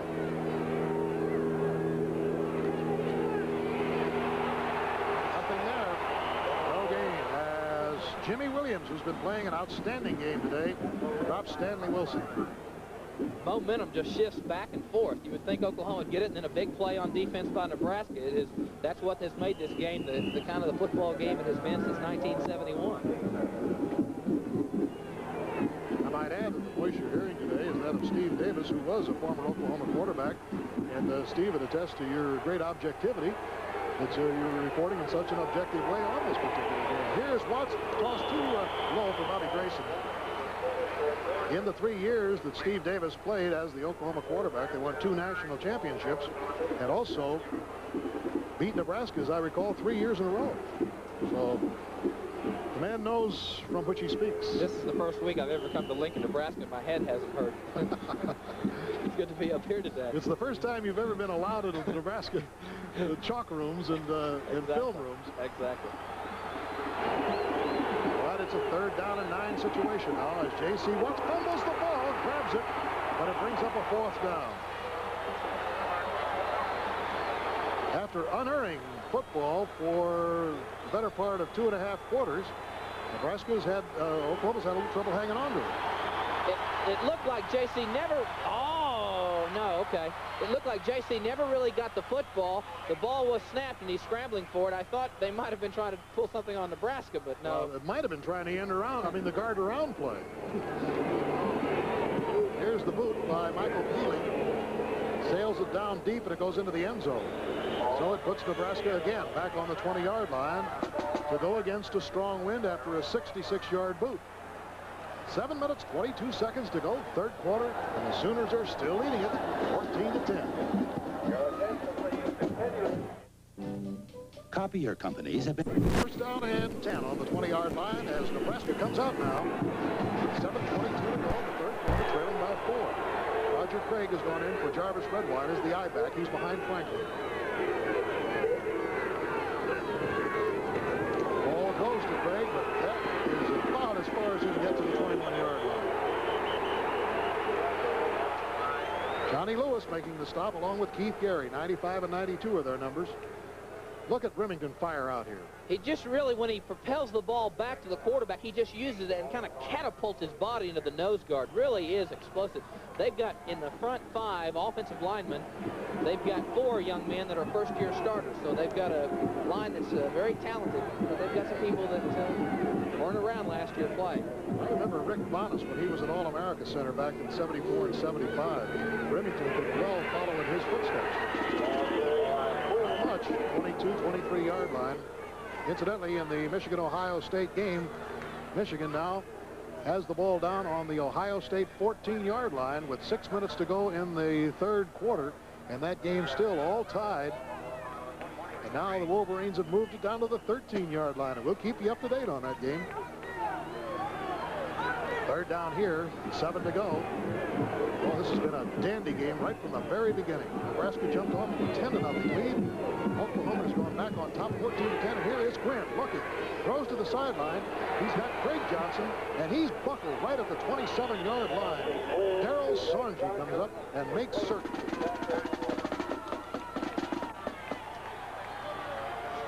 Another look. What's the play? Jeff Quinn drops back, rolls to his left just a little bit. Looks downfield, then drops it off to Craig Johnson, number 30. Watch Sanji, 16, come up, make the play where they don't get the 1st and 10. Then Jay Jimerson's also there. There's Jay Jimerson putting the stick on him, forcing Nebraska to the punt.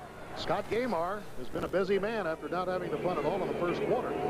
He's been very busy. He makes sure this time he fumbled the last one, but the kick is a bad kick. Right off the side of his foot as he shakes it out of bounds at the 41-yard line in his own territory. Well, coming up on NFL's Monday Night Football, 9 o'clock Eastern Time, the Rams against the Saints over most of these ABC stations. As the NFL season begins to wind down, and boy, it looks like it's going to be a fantastic finish, just like it is in college football.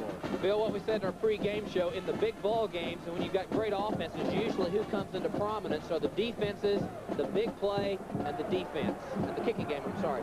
In the kicking game, the punts, the two bad punts, have really, the miscues have been different. Gamar's last punt was exactly 14 yards. The one before that was -5. So give him 9 for 2 or a 4.5-yard average. That's got to kill you. You've got to have all phases of the ball game have got to work together. In the big ball game, sometimes those little things are what makes the difference. Michigan has just scored against Ohio State. And would you believe, of course, it's that combination of John Wangler to Anthony Carter. A 13-yard scoring pass, and Michigan has gone up on top. 9-3. We'll wait and see about the point. And right now, it's Watts who is really level. He was lucky to get that ball to Winters as Sammy Sims came in and knocked Watts down, and Derry Nelson was covering Winters. Boy, there is some brilliant defense. Here you get a big picture. Watch JC. They do a little switch stunt. The Sims comes inside. JC pitches quick, and the defensive end jumps outside on him. It's a kind of it's a what they call a 2-3 stunt where they're stacked, and they switch and they come out and get you. And here is Watts dancing around, and he's hit from the side and knocked down at the 44-yard line. There was a fellow by the name of Sims a year ago who was brilliant for Oklahoma. At that point, however, Watts did not want to meet the Sims of Nebraska. And now it brings up a 4th down, and the Nebraska defense has held. So Michael Keeling will come in.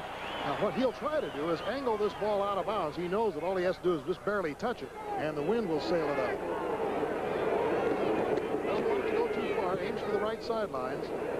Nope, got too good a foot into it, and it'll be 1st and 10 on the 20.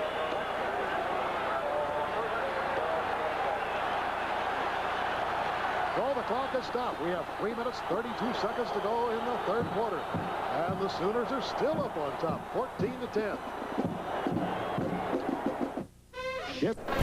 Well, that was a good look at the update on the Michigan-Ohio State game as Carter scored his 14th touchdown of the year. And now we're back to this one. A great ball game as Nebraska is trailing 14-10. The Cornhuskers have the ball. And in another 3.5 minutes, they're going to have the win in the 4th quarter.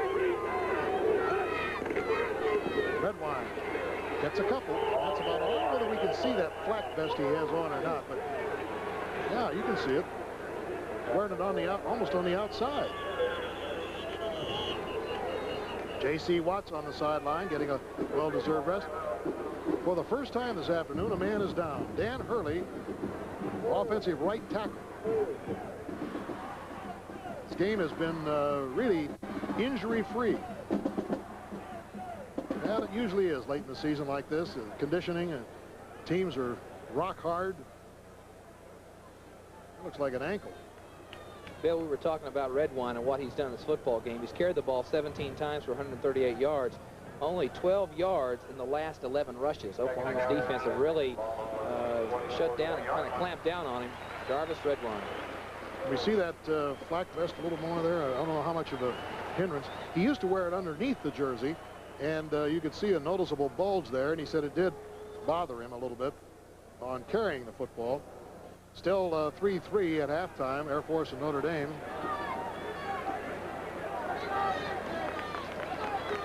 And as these scores continue on the screen at the timeout for the injury, Michigan has just intercepted Art Schleister's pass. And Michigan got 17 yards on the first play, so they've moved the ball down into Ohio State territory. Overstreet has been in the lineup today on a limited basis, suffering from a hamstring pull. Second down and 6. Quinn probably on the audible as Franklin doesn't get much. Johnny Lewis knocks him down. I believe it's Mike Bruce there playing number 76, trying to get the replacement here for Dan Hurley. A lot of things happening today, trying to keep you abreast of scores from out of town as well as the Michigan-Ohio State game. With a third down and 4, the ball is resting on the 26-yard line. We have 2:37 to go, and Nebraska just waiting to get the ball in the wind in the fourth quarter. Here's Quinn. Good effort. First down. Great play as Mike Riley put the stop on him, but he got it up to the 32-yard line. Well, I'll tell you, Jeff Quinn has been really the difference this year. I asked him earlier about how he felt about not being named All-America or not even being named to the All-Conference first or second team. He said it didn't bother him a bit, and he really meant it. He wasn't just kidding. But he's been the difference this year, carrying Nebraska to a lofty position in college football. Hand off to Franklin. Keith Gary, number 92, makes the stop. That play to get the 1st and 10, Bill, previous quarterbacks, Nebraska quarterbacks, not to knock certainly the talents of David Humm or Vince Ferragamo, probably would not have gotten that play. Jeff Quinn's individual effort and personal running ability, what made the thing happen on that and get them a 1st and 10, and now they've got the 2nd and 9.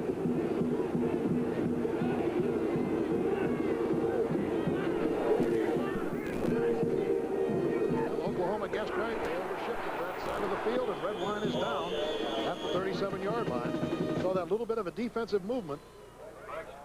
They've been actually uncanny in their defense. Oklahoma's not stunted a whole lot today.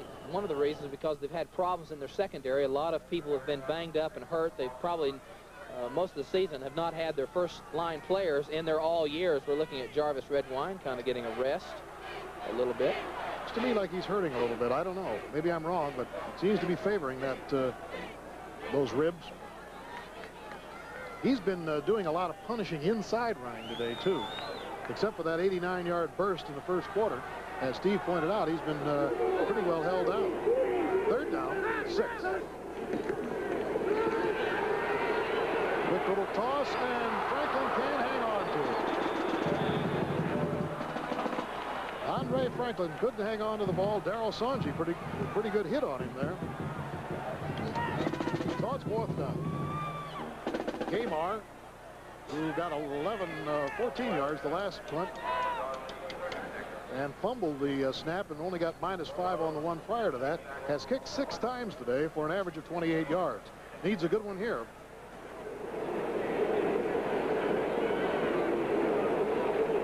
Ball maybe do funny things with that wind as it comes back to him. That's a wobbly kick. Touched by Nebraska at the 38-yard line, and that's where Oklahoma will have the football. So with the clock moving, we have about 36 seconds to go.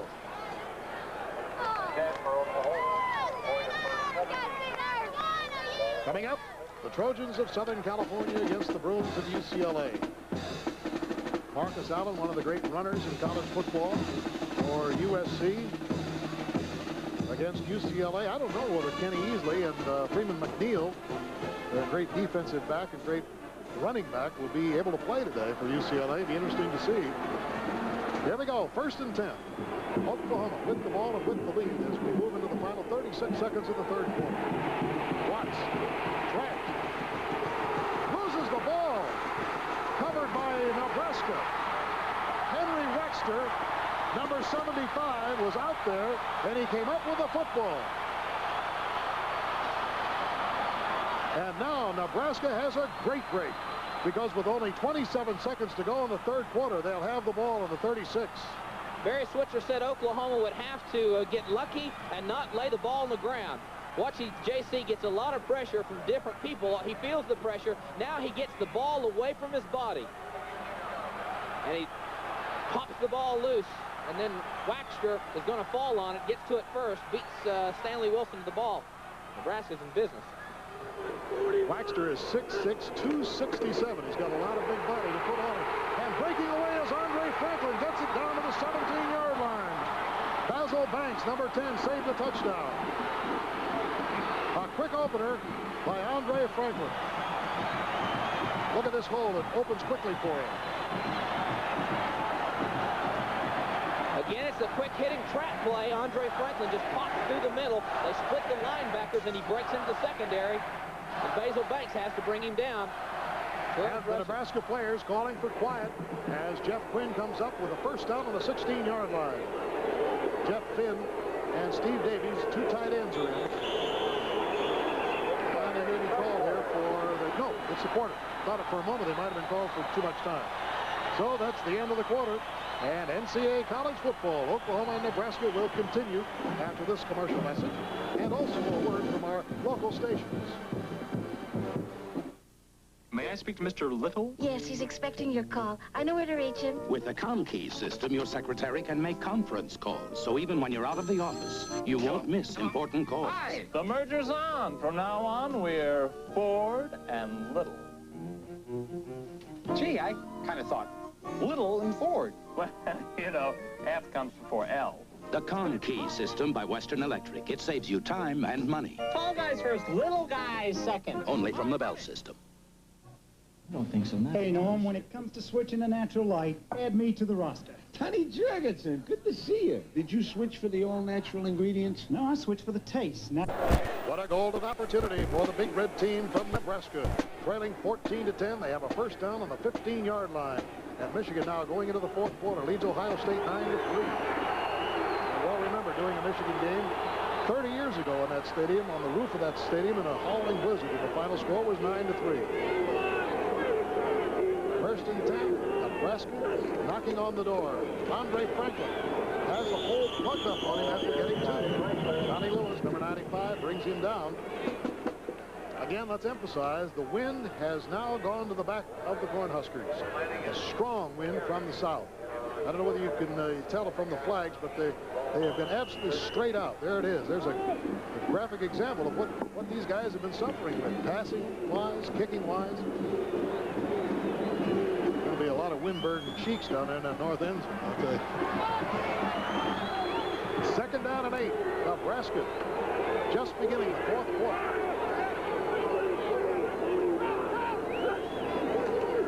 Quinn giving it to Steele. Outside he goes. Oh, check that. Quinn still has the ball. A great fake by Anthony Steele. And Quinn kept the ball and is knocked down by number 48, Mike Coase. There's a bit of a sleight of hand that would have thrilled Blackstone the magician. Watch this. Watch Jeff Quinn, the quarterback, just put the ball, protect it where nobody from Oklahoma can see it. Right there, below his numbers. And then he just turns to the outside. There's good pursuit. But Jeff Quinn put that play in with Anthony Steele complimenting on the good fake. Well, I think if we possibly have the fake that Anthony Steele's carried out. Now, that's the whole thing in deception, is you can't be over anxious to look back and see what happened. What you have to do is continue that fake as Anthony Steele's did. And the man who was down on the ground was the one who captured Anthony Steele. Whether we can see that on the other replay or not. There's another point, though, Bill. Anthony Steele, he sees, he's faking, and he makes the right fake and everything. But Jeff Quinn's the brave guy. He's got to turn his back to the Oklahoma defense. It takes the block, takes the great fakes of both of them. So the man down on the ground is Steve Quayle, who made the stop over there, and he is getting back up, and we'll be back in just a moment. You know, choosing business insurance can be a slippery...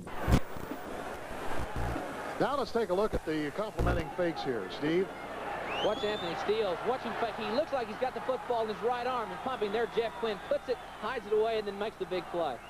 So it's a third down and 4. The ball is on the 9-yard line. Long count. Hand off to Franklin. Snagged from behind. Gets it down to about the 7. Richard Turner making the stop. Ooh, the pressure is really on now, as Nebraska has the ball on the 6.5-yard line. Let's call it the 7. They've got to go to the 5. Remember what Nebraska ran earlier on a 4th down situation. They went outside with red wine. Let's see this time if they decide to go inside with the quick hitting play with Andre Franklin, the trap play. Todd Brown goes out wide to the right. Red wine is lined up behind Franklin. Oklahoma moving, crouching, trying to plug the holes. Hand off to Red wine. He is stopped. Slammed to the ground by Mike Coast, number 48. And Oklahoma takes over the football against the nation's leading rushing team. What a stop by Mike Coast. Boy, he handled him just like a sack of flour.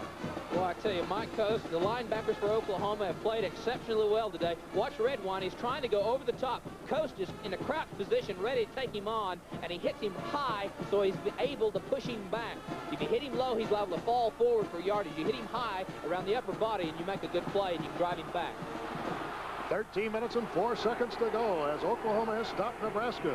Oklahoma tries it inside as Stanley Wilson just gets his nose on the 10, and that's about it. 12 minutes, 55 seconds to go in this one. Nebraska jumped off to a 10-0 lead in the first quarter. Oklahoma came back with 14 points in the second. There was no scoring in the third. And now we have 12:45 to go in the ball game. Oklahoma sending Bobby Grayson back in for Steve Rhodes. Nebraska dominating that third quarter, but not being able to punch it in. Hoping now to cause another Oklahoma fumble. They've lost to 2. Watts ducks inside of the 12, and that's about it. Jimmy Williams making the stop on him, number 96, the defensive left end. Toby Williams also making the stop. Again, J.C. Force Valora makes the block. It's a veer block type. They're trying to get J.C. on the run. The halfback makes the block on the defensive end, and J.C. just tries to cut inside and get some yards. Nebraska's linebackers are playing well. They're flowing, and they're going to the outside. Nebraska's got a good scheme against the Oklahoma Wishbone. And a very important play here for Oklahoma with a 3rd down and 7 on their own 12. Handoff goes through to Stanley Wilson, and a 1st down at the 24-yard line as Russell Gary made the stop. What a quick opening and a quick reacting run by Wilson. Watch Stanley Wilson to the left, number 32, the fullback. He just pops inside. They make the block. Nebraska was thinking outside for Oklahoma, and again, the quick-hitting fullback. Both football teams defensively looked at each other's opponents offensively and said, we've got to stop the quick-hitting fullback play. 1st down for Oklahoma, a big one it was, too. 11 minutes and 30 seconds to go. Handoff goes to Buster Rhymes, and he gets out to about the 35-yard line, close to another 1st down. Gary Nelson, number 92. Tom Osborne looking a bit more nervous as he wears a path on the far sideline. 1st down. Buster Rhymes came into the football game for Oklahoma, rushing for 469 yards, averaging 7.3 yards every time he carried the football. David Overstreet, Jarvis Redwine, for the number of rushes they carried, averaged 7.2 each. Oh, Oklahoma right end jumped offside. The right tackle it is, number 61, Ed Culver. That'll cost him 5. Ohio State has just missed on a field goal attempt by Yanakiewski. And so in that game, Michigan is still leading in the 4th quarter. 12:09 to go in the ball game, and Michigan's leading 9-3. Movement in the line, Oklahoma, 1st down. Coming up, the Trojans of Southern California against the Bruins of UCLA. You've seen both of those teams this year. UCLA shutting out Ohio State earlier in the season. You'll see the Trojans in 2 weeks against Notre Dame. Stanley Wilson blasting up for about 4 as Toby Williams brings him down.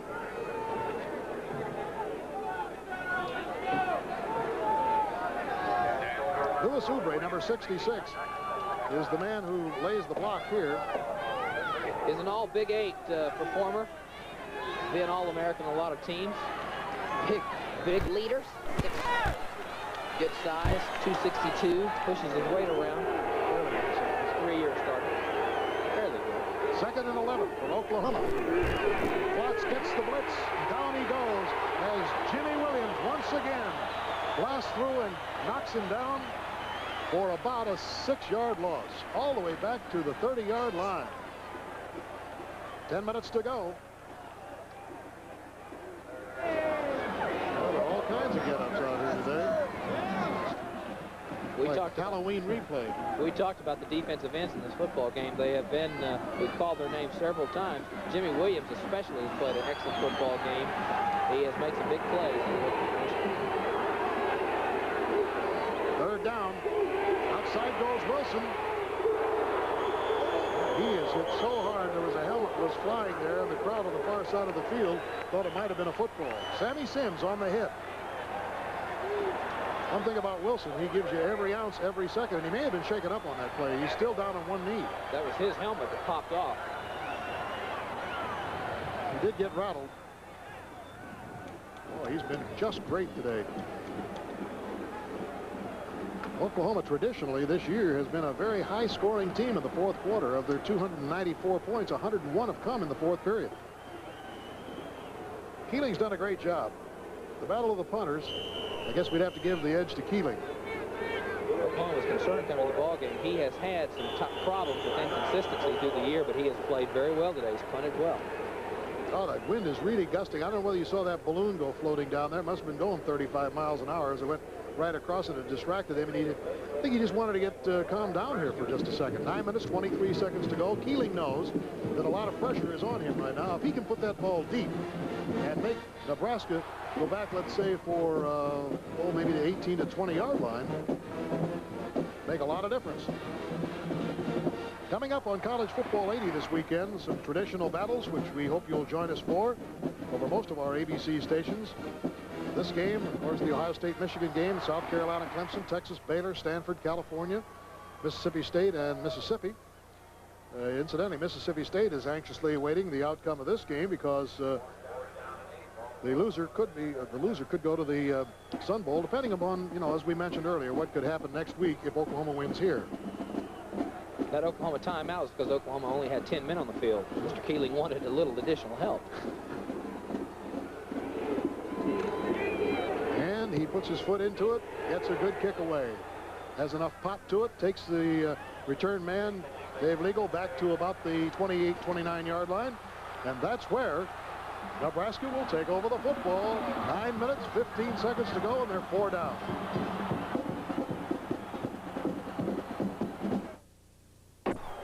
Tied the Irish 3-3 in that historic game at Grant Field in Atlanta. The only real blemish on the Notre Dame record. First and 10 for Nebraska. On the 28-yard line, trailing 14-10. Quick opener. Andre Franklin spins through.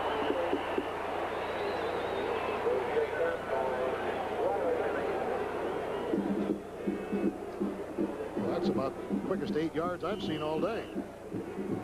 Franklin really moves through those holes. He's gained 94 yards today. But Nebraska is trailing. 8 minutes, 48 seconds to go. A little unbalanced line to the left.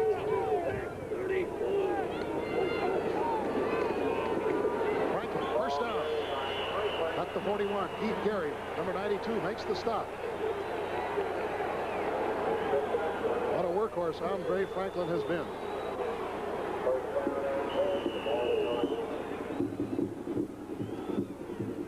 Yards for him today. Not bad for a blocking fullback in the I formation.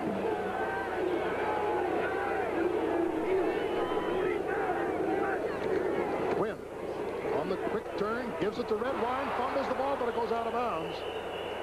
Ooh, they're lucky they went to the short side of the field on that one.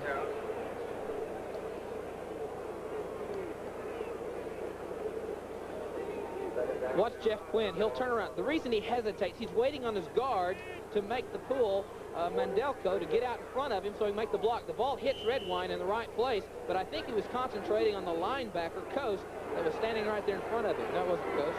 Somebody else. Second down. And 9 on the 43-yard line. Now the pitch goes back, and Quinn throws. It is caught. Steele has the ball on a first down at the 41-yard line of Oklahoma.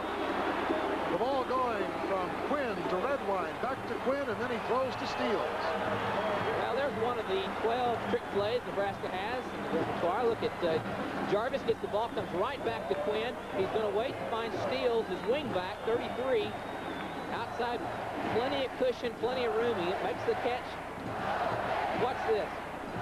Jeff Quinn, he'll hand it to Jarvis Redwine. He just kind of looks around, gets the ball right back, is ready to throw it. 16 yards on the play. First down on the 42-yard line of Oklahoma.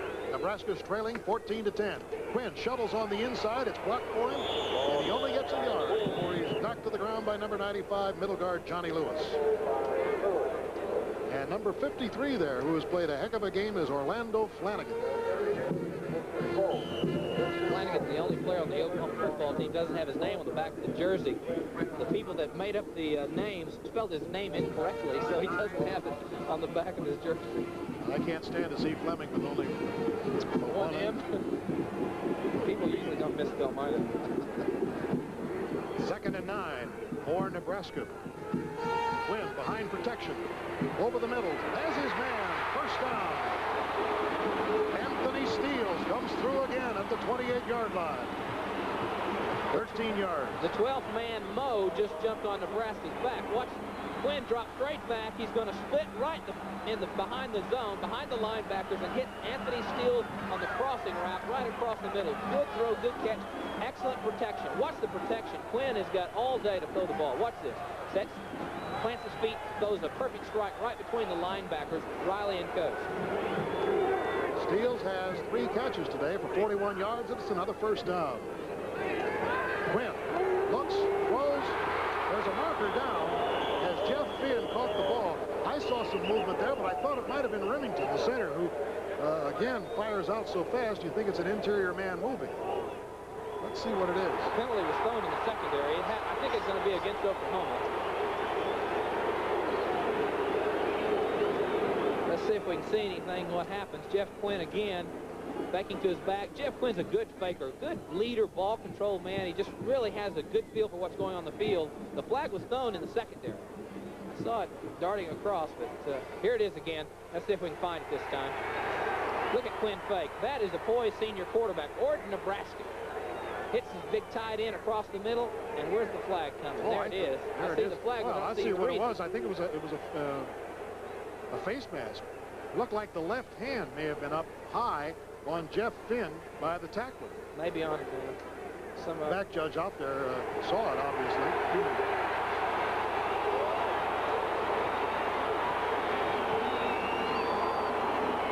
We have defensive pass interference.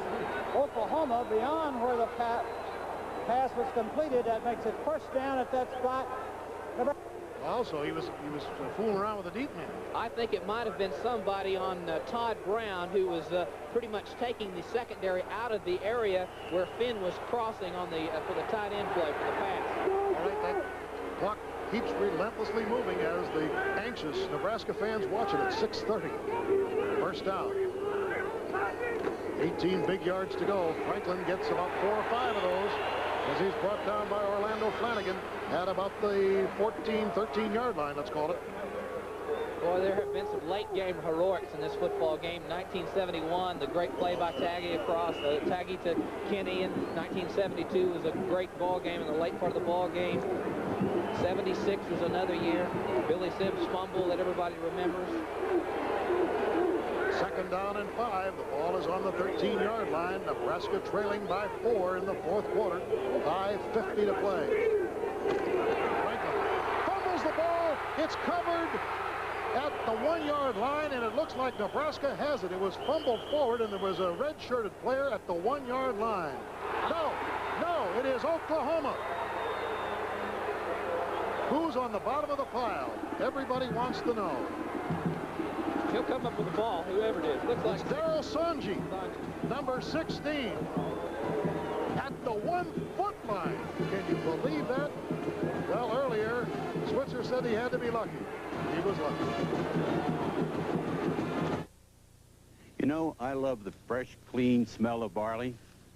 because I can almost taste the Schlitz beer I'm going to make from it. As Nelson hits it. Keith Gary is the one pops the ball loose. Right there, 92 pops the ball. There the ball pops loose. Now look at 16 Sanji. He's coming into the picture, hits the back of the referee, and the ball pops under him right there. Schleissner almost had a hand on it. Here it is again. 53. Watch him. Andre Franklin. Watch the ball. Schleissner's going to try to go after it. Sanji will come into your picture. He hits one of the referees, and then he pops the ball, pops right under him. Oklahoma, Barry Switzer said he's got to have some luck. 5 minutes, 44 seconds to go. And Watts just worms his way out of the end zone to about the 1.5-yard line. What a turn of events. Nebraska with momentum, moving down, had the ball. And Franklin, their most reliable guy, looked like he had a head of steam, and all of a sudden Gary hit him. The ball popped loose, and there you saw what happened. Is that the first fumble Nebraska's had today? It's the first one they've lost. Yes. Second fumble, first one they've lost. Second down. Watts just grinds it out. He doesn't want to take any chances of any fooling around with handoffs or anything else. Nebraska knows, of course, he's going to get the ball back if they can just keep the pressure on down deep. Checking into the lineup now on the Oklahoma offense is number 61, right tackle Ed Coleman, going in for Lindell Byford. 4 minutes, 55 seconds to play. The Sooners leading 14-10. They won last year 17-14. Not much. Chet Winters was almost forced back into the end zone, and it brings up a 4th down.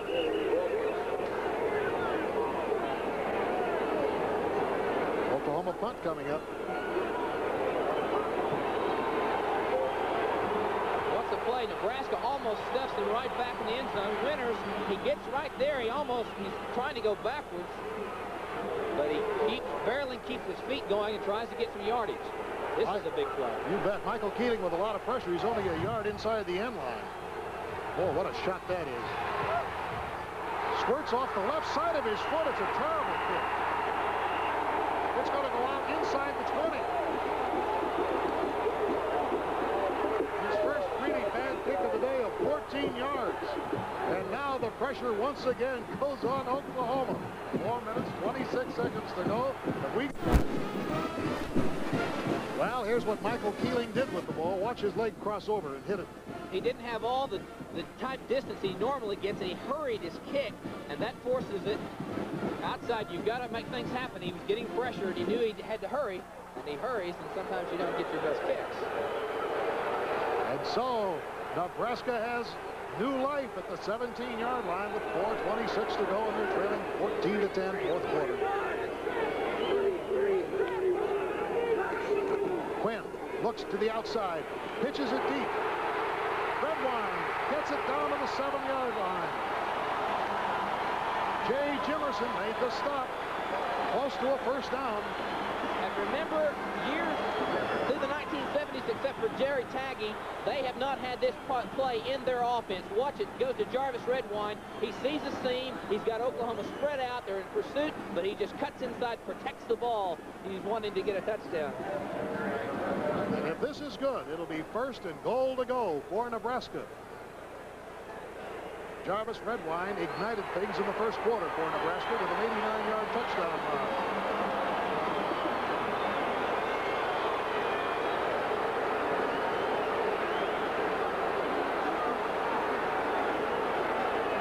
So it's 1st and goal to go. The ball is midway between the 6- and 7-yard line. That's it. Clock moving, 4:15. Redwine deep behind Andre Franklin. Jeff Quinn looking over the defense. Oklahoma massed up there, expecting Andre Franklin on the inside, and that's what they get. But he gets it down to the 3-yard line. Richard Turner bringing him down, and it'll be 2nd and goal to go with the ball in the 3. 3 minutes, 54 seconds to go, but there was a marker down on the far side, and it is against Oklahoma on the preliminary signal.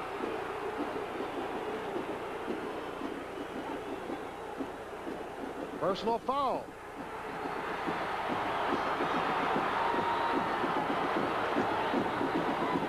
Let's see see if we can find out what happened. Tight shot on Quinn. Quick hitting play to Andre Franklin. There it is, face mask. See it? Face mask right there on the tackle. Moves the ball down to the 1.5-yard line. Now, I tell you, that shows you how sharp the officials really are. 1-yard line. Okay, we have a dead ball foul, personal foul. Oklahoma, first down. First down on the 1.5. It would take a miracle to keep Nebraska out of the end zone now, but stranger things have happened. Watch the quick hitting track play, Andre Franklin. Now, Redwine likes to dive. I think one of the great divers of all time was Billy Sims. Boy, he used to fly over those lines. Redwine likes to do the same thing. I have a feeling, just like you do, Steve, that Andre Franklin, with the tremendous compactness and leg drive that he has, would be the guy to call on. First and goal to go on the 1.5-yard line as Nebraska's trailing 14-10. Franklin gets close, but does not get in as Johnny Lewis spins him back. And the tension continues to build. Nebraska fans are wanting a score. This score has been 14-10 since 43 seconds remaining in the first quarter. At least the last score Nebraska had was at 43 seconds remaining in the first quarter. Then Oklahoma came back the second quarter and scored a couple. 3.5 minutes to go in the Michigan-Ohio State game. 3 minutes and 25 seconds to go in this one. Second down on the half-yard line. Quinn makes it himself. Touchdown! Nebraska, and the stadium absolutely erupts.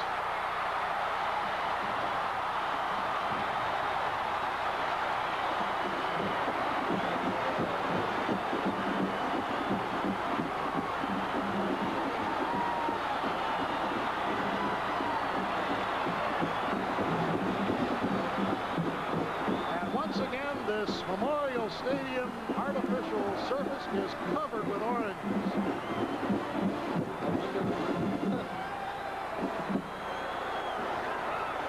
Jeff Quinn, senior quarterback, decided to take it in himself from the half-yard line, and he squeezed his way the last possible ounce into the end zone.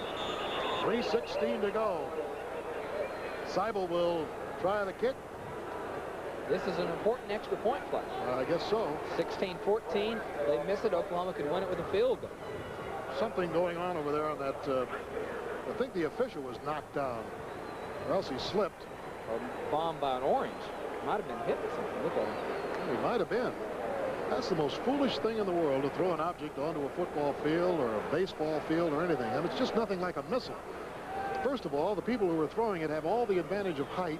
So they have all the momentum going for them, and you take an orange, it's as heavy as a baseball, you do a lot of serious damage. Here is Seibel.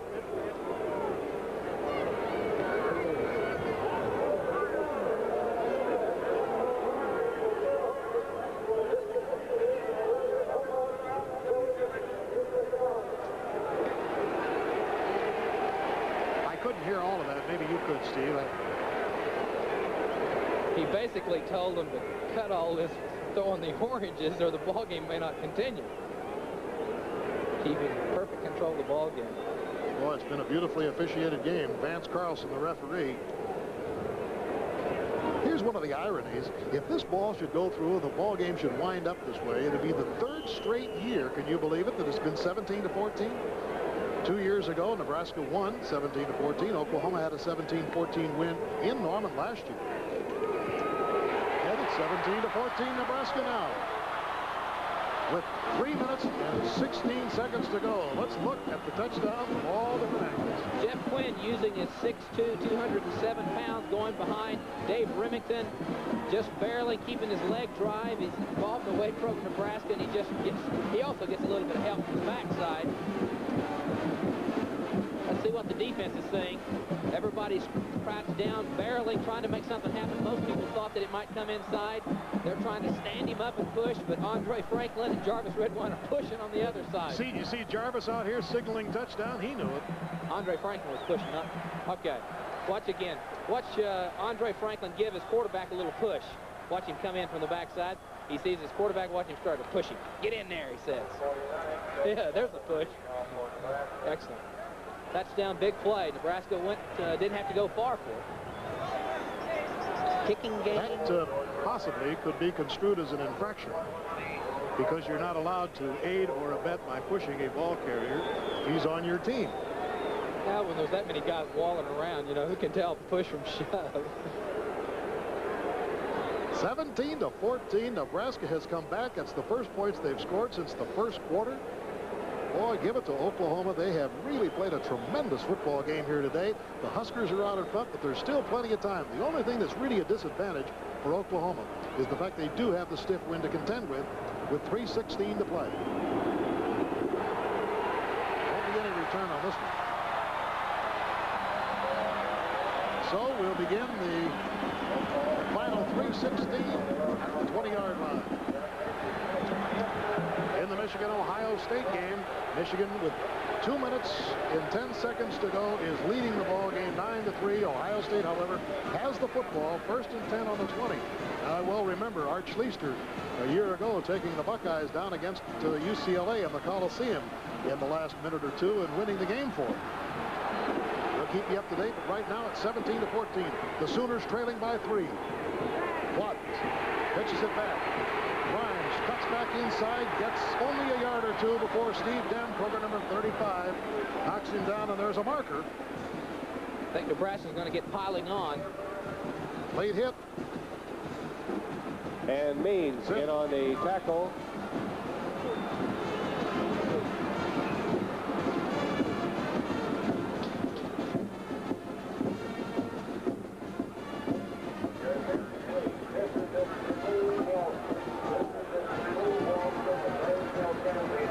Coming up next, the Trojans and the Bruins. Immediately following this game, boy, that ought to be a... Spearing, Nebraska, 1st down.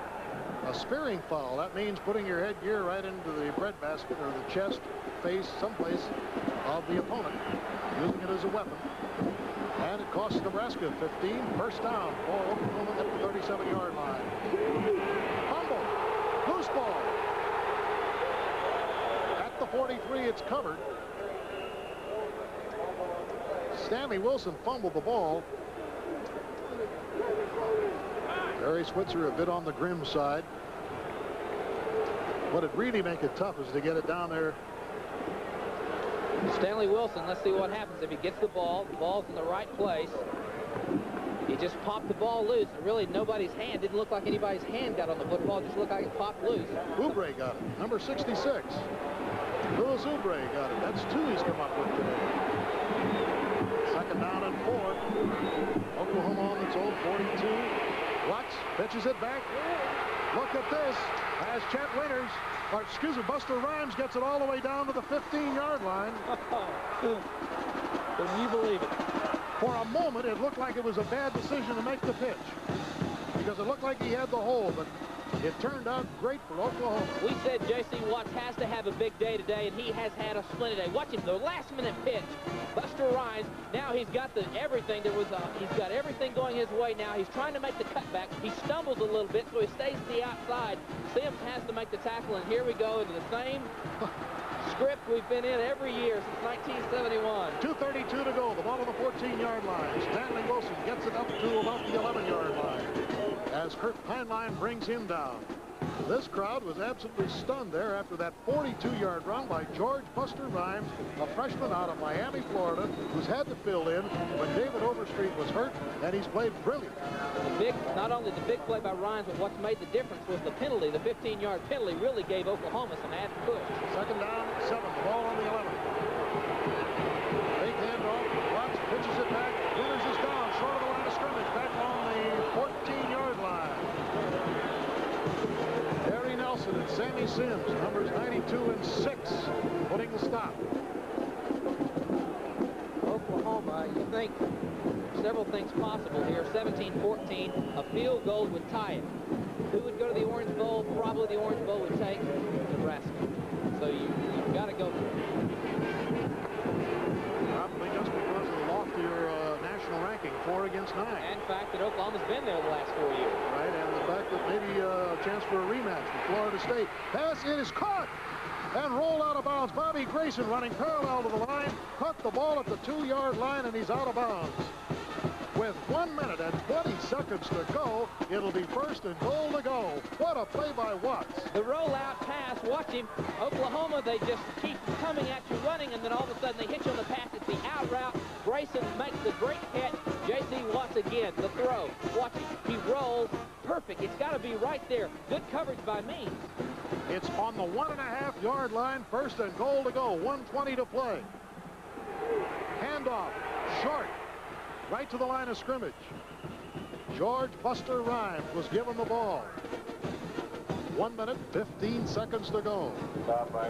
Nebraska is out in front, 17-14. Their fans were highly elated and emotionally up in the air, but just a few moments after that, they see despair with the ball resting just the length of the football plus 1 yard outside their goal line. Whoa, this is big. 62 seconds to go. Pitch goes to the deep man. Touchdown, Oklahoma. George Rhymes blasts it in, and the Oklahoma bench goes nuts.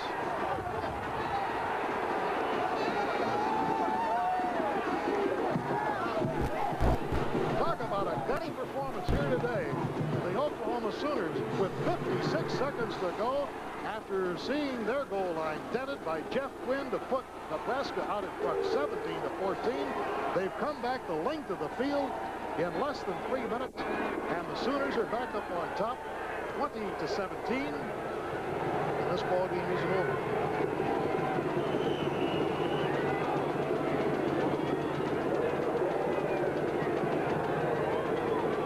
Rhodes will hold. Healing will kick, and it is up and good.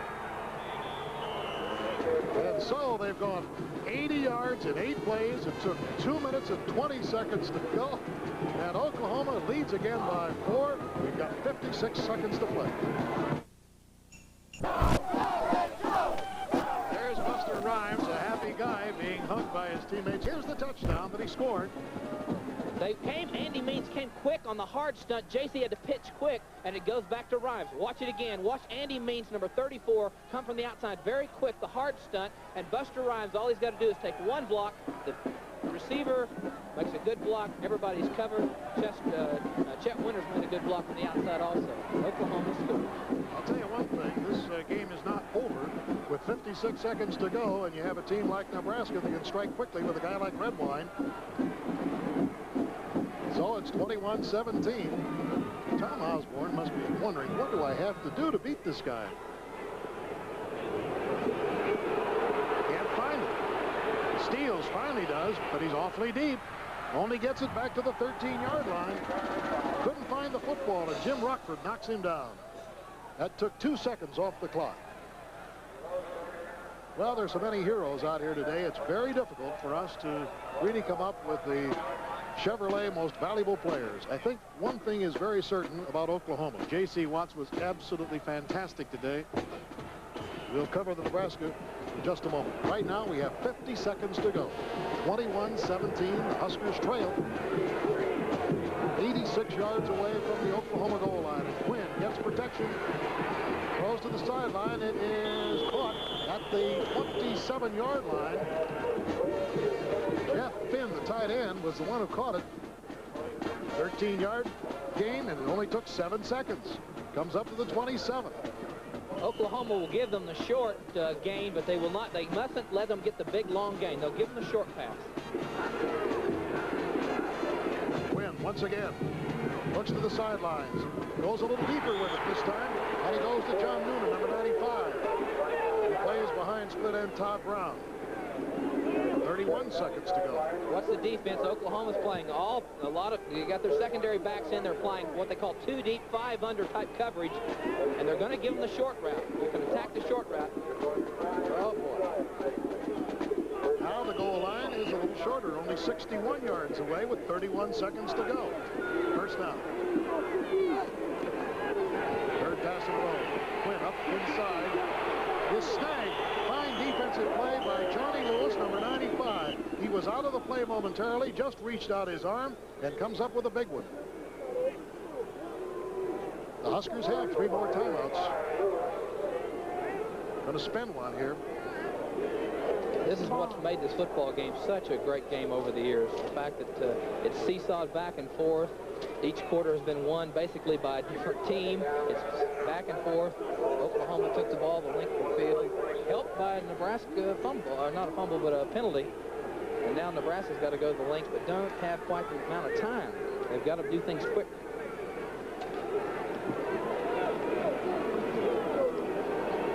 Coming up, Trojans and Bruins. And we'll remind you also that the Michigan-Ohio State game with 1 minute and 8 seconds to go. Ohio State has the ball much in the same position that Nebraska is in, because Ohio State is trailing Michigan by 6, and they have it on their own 32 with a minute to go. There's 24 seconds to go in this one, and the Sooners are up on top 21-17 in one of the best ball games ever played in this series. Next week, Oklahoma plays Oklahoma State.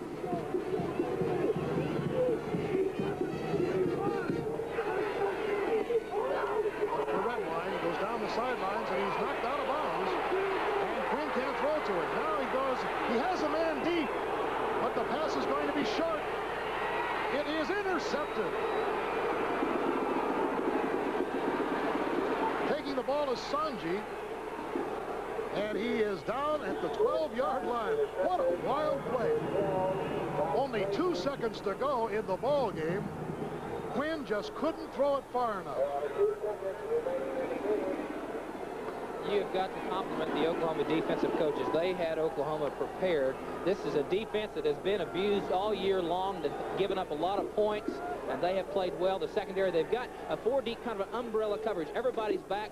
The one man breaks real deep. Now watch Quinn. He's trying to throw it as far as he can. Is it Davies? Yeah. And the ball pops up, and there's the old tip drill, and Sanji's right there, carries it in the end zone, and then comes back out. But the Oklahoma defense, the secondary has been suspect all year because of injuries, and they have played well today. I guess so.